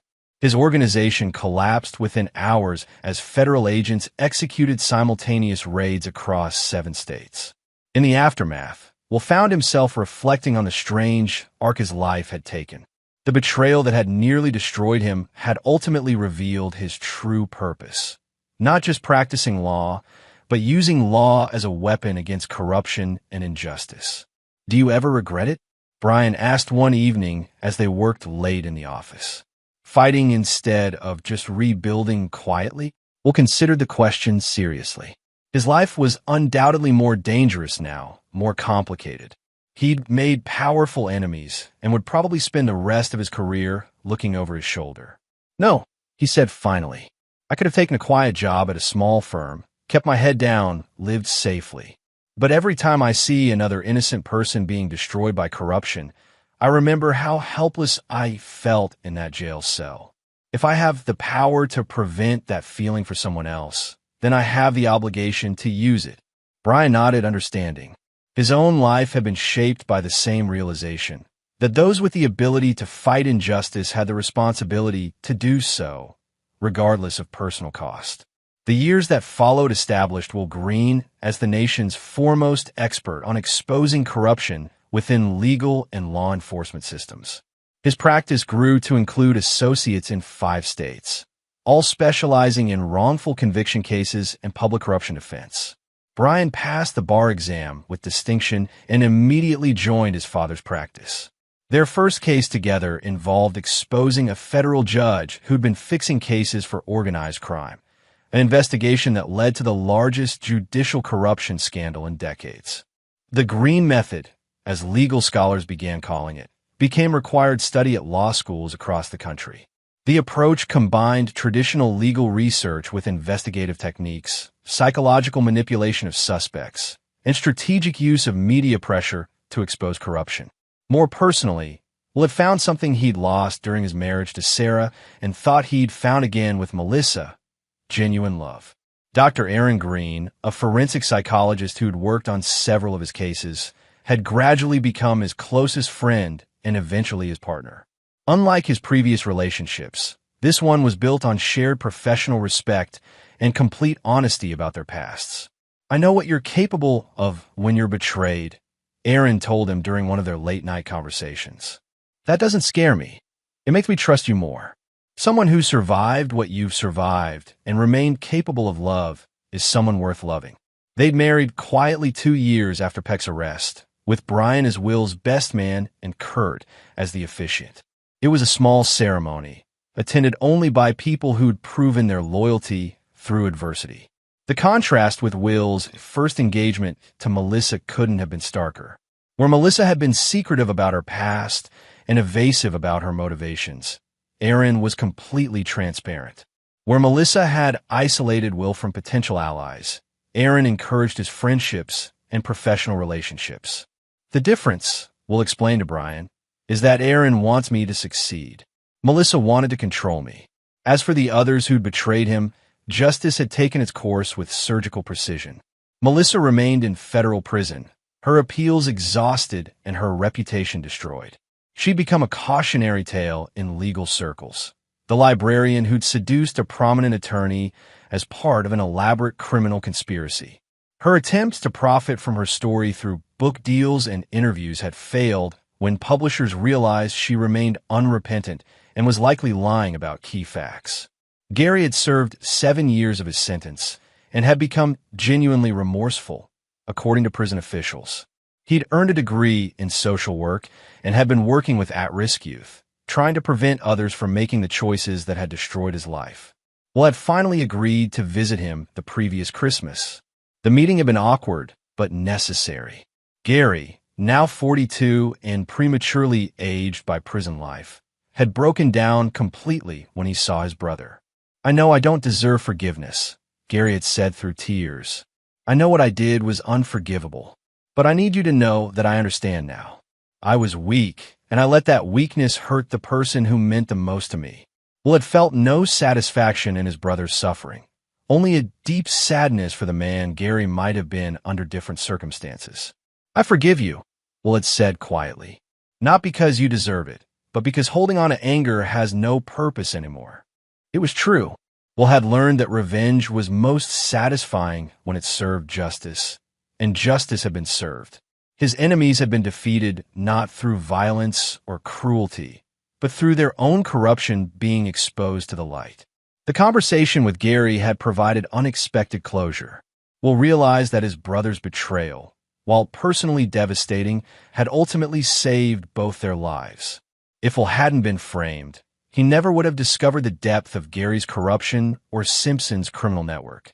Gary would have remained trapped in an increasingly dangerous situation until the cartel eventually killed him to protect their secrets. "Maybe suffering does serve a purpose sometimes," Will admitted to Brian later. "Not because it's deserved, but because it forces us to become who we're meant to be." Brian was now handling cases independently, having developed his own reputation as a skilled investigator of government corruption.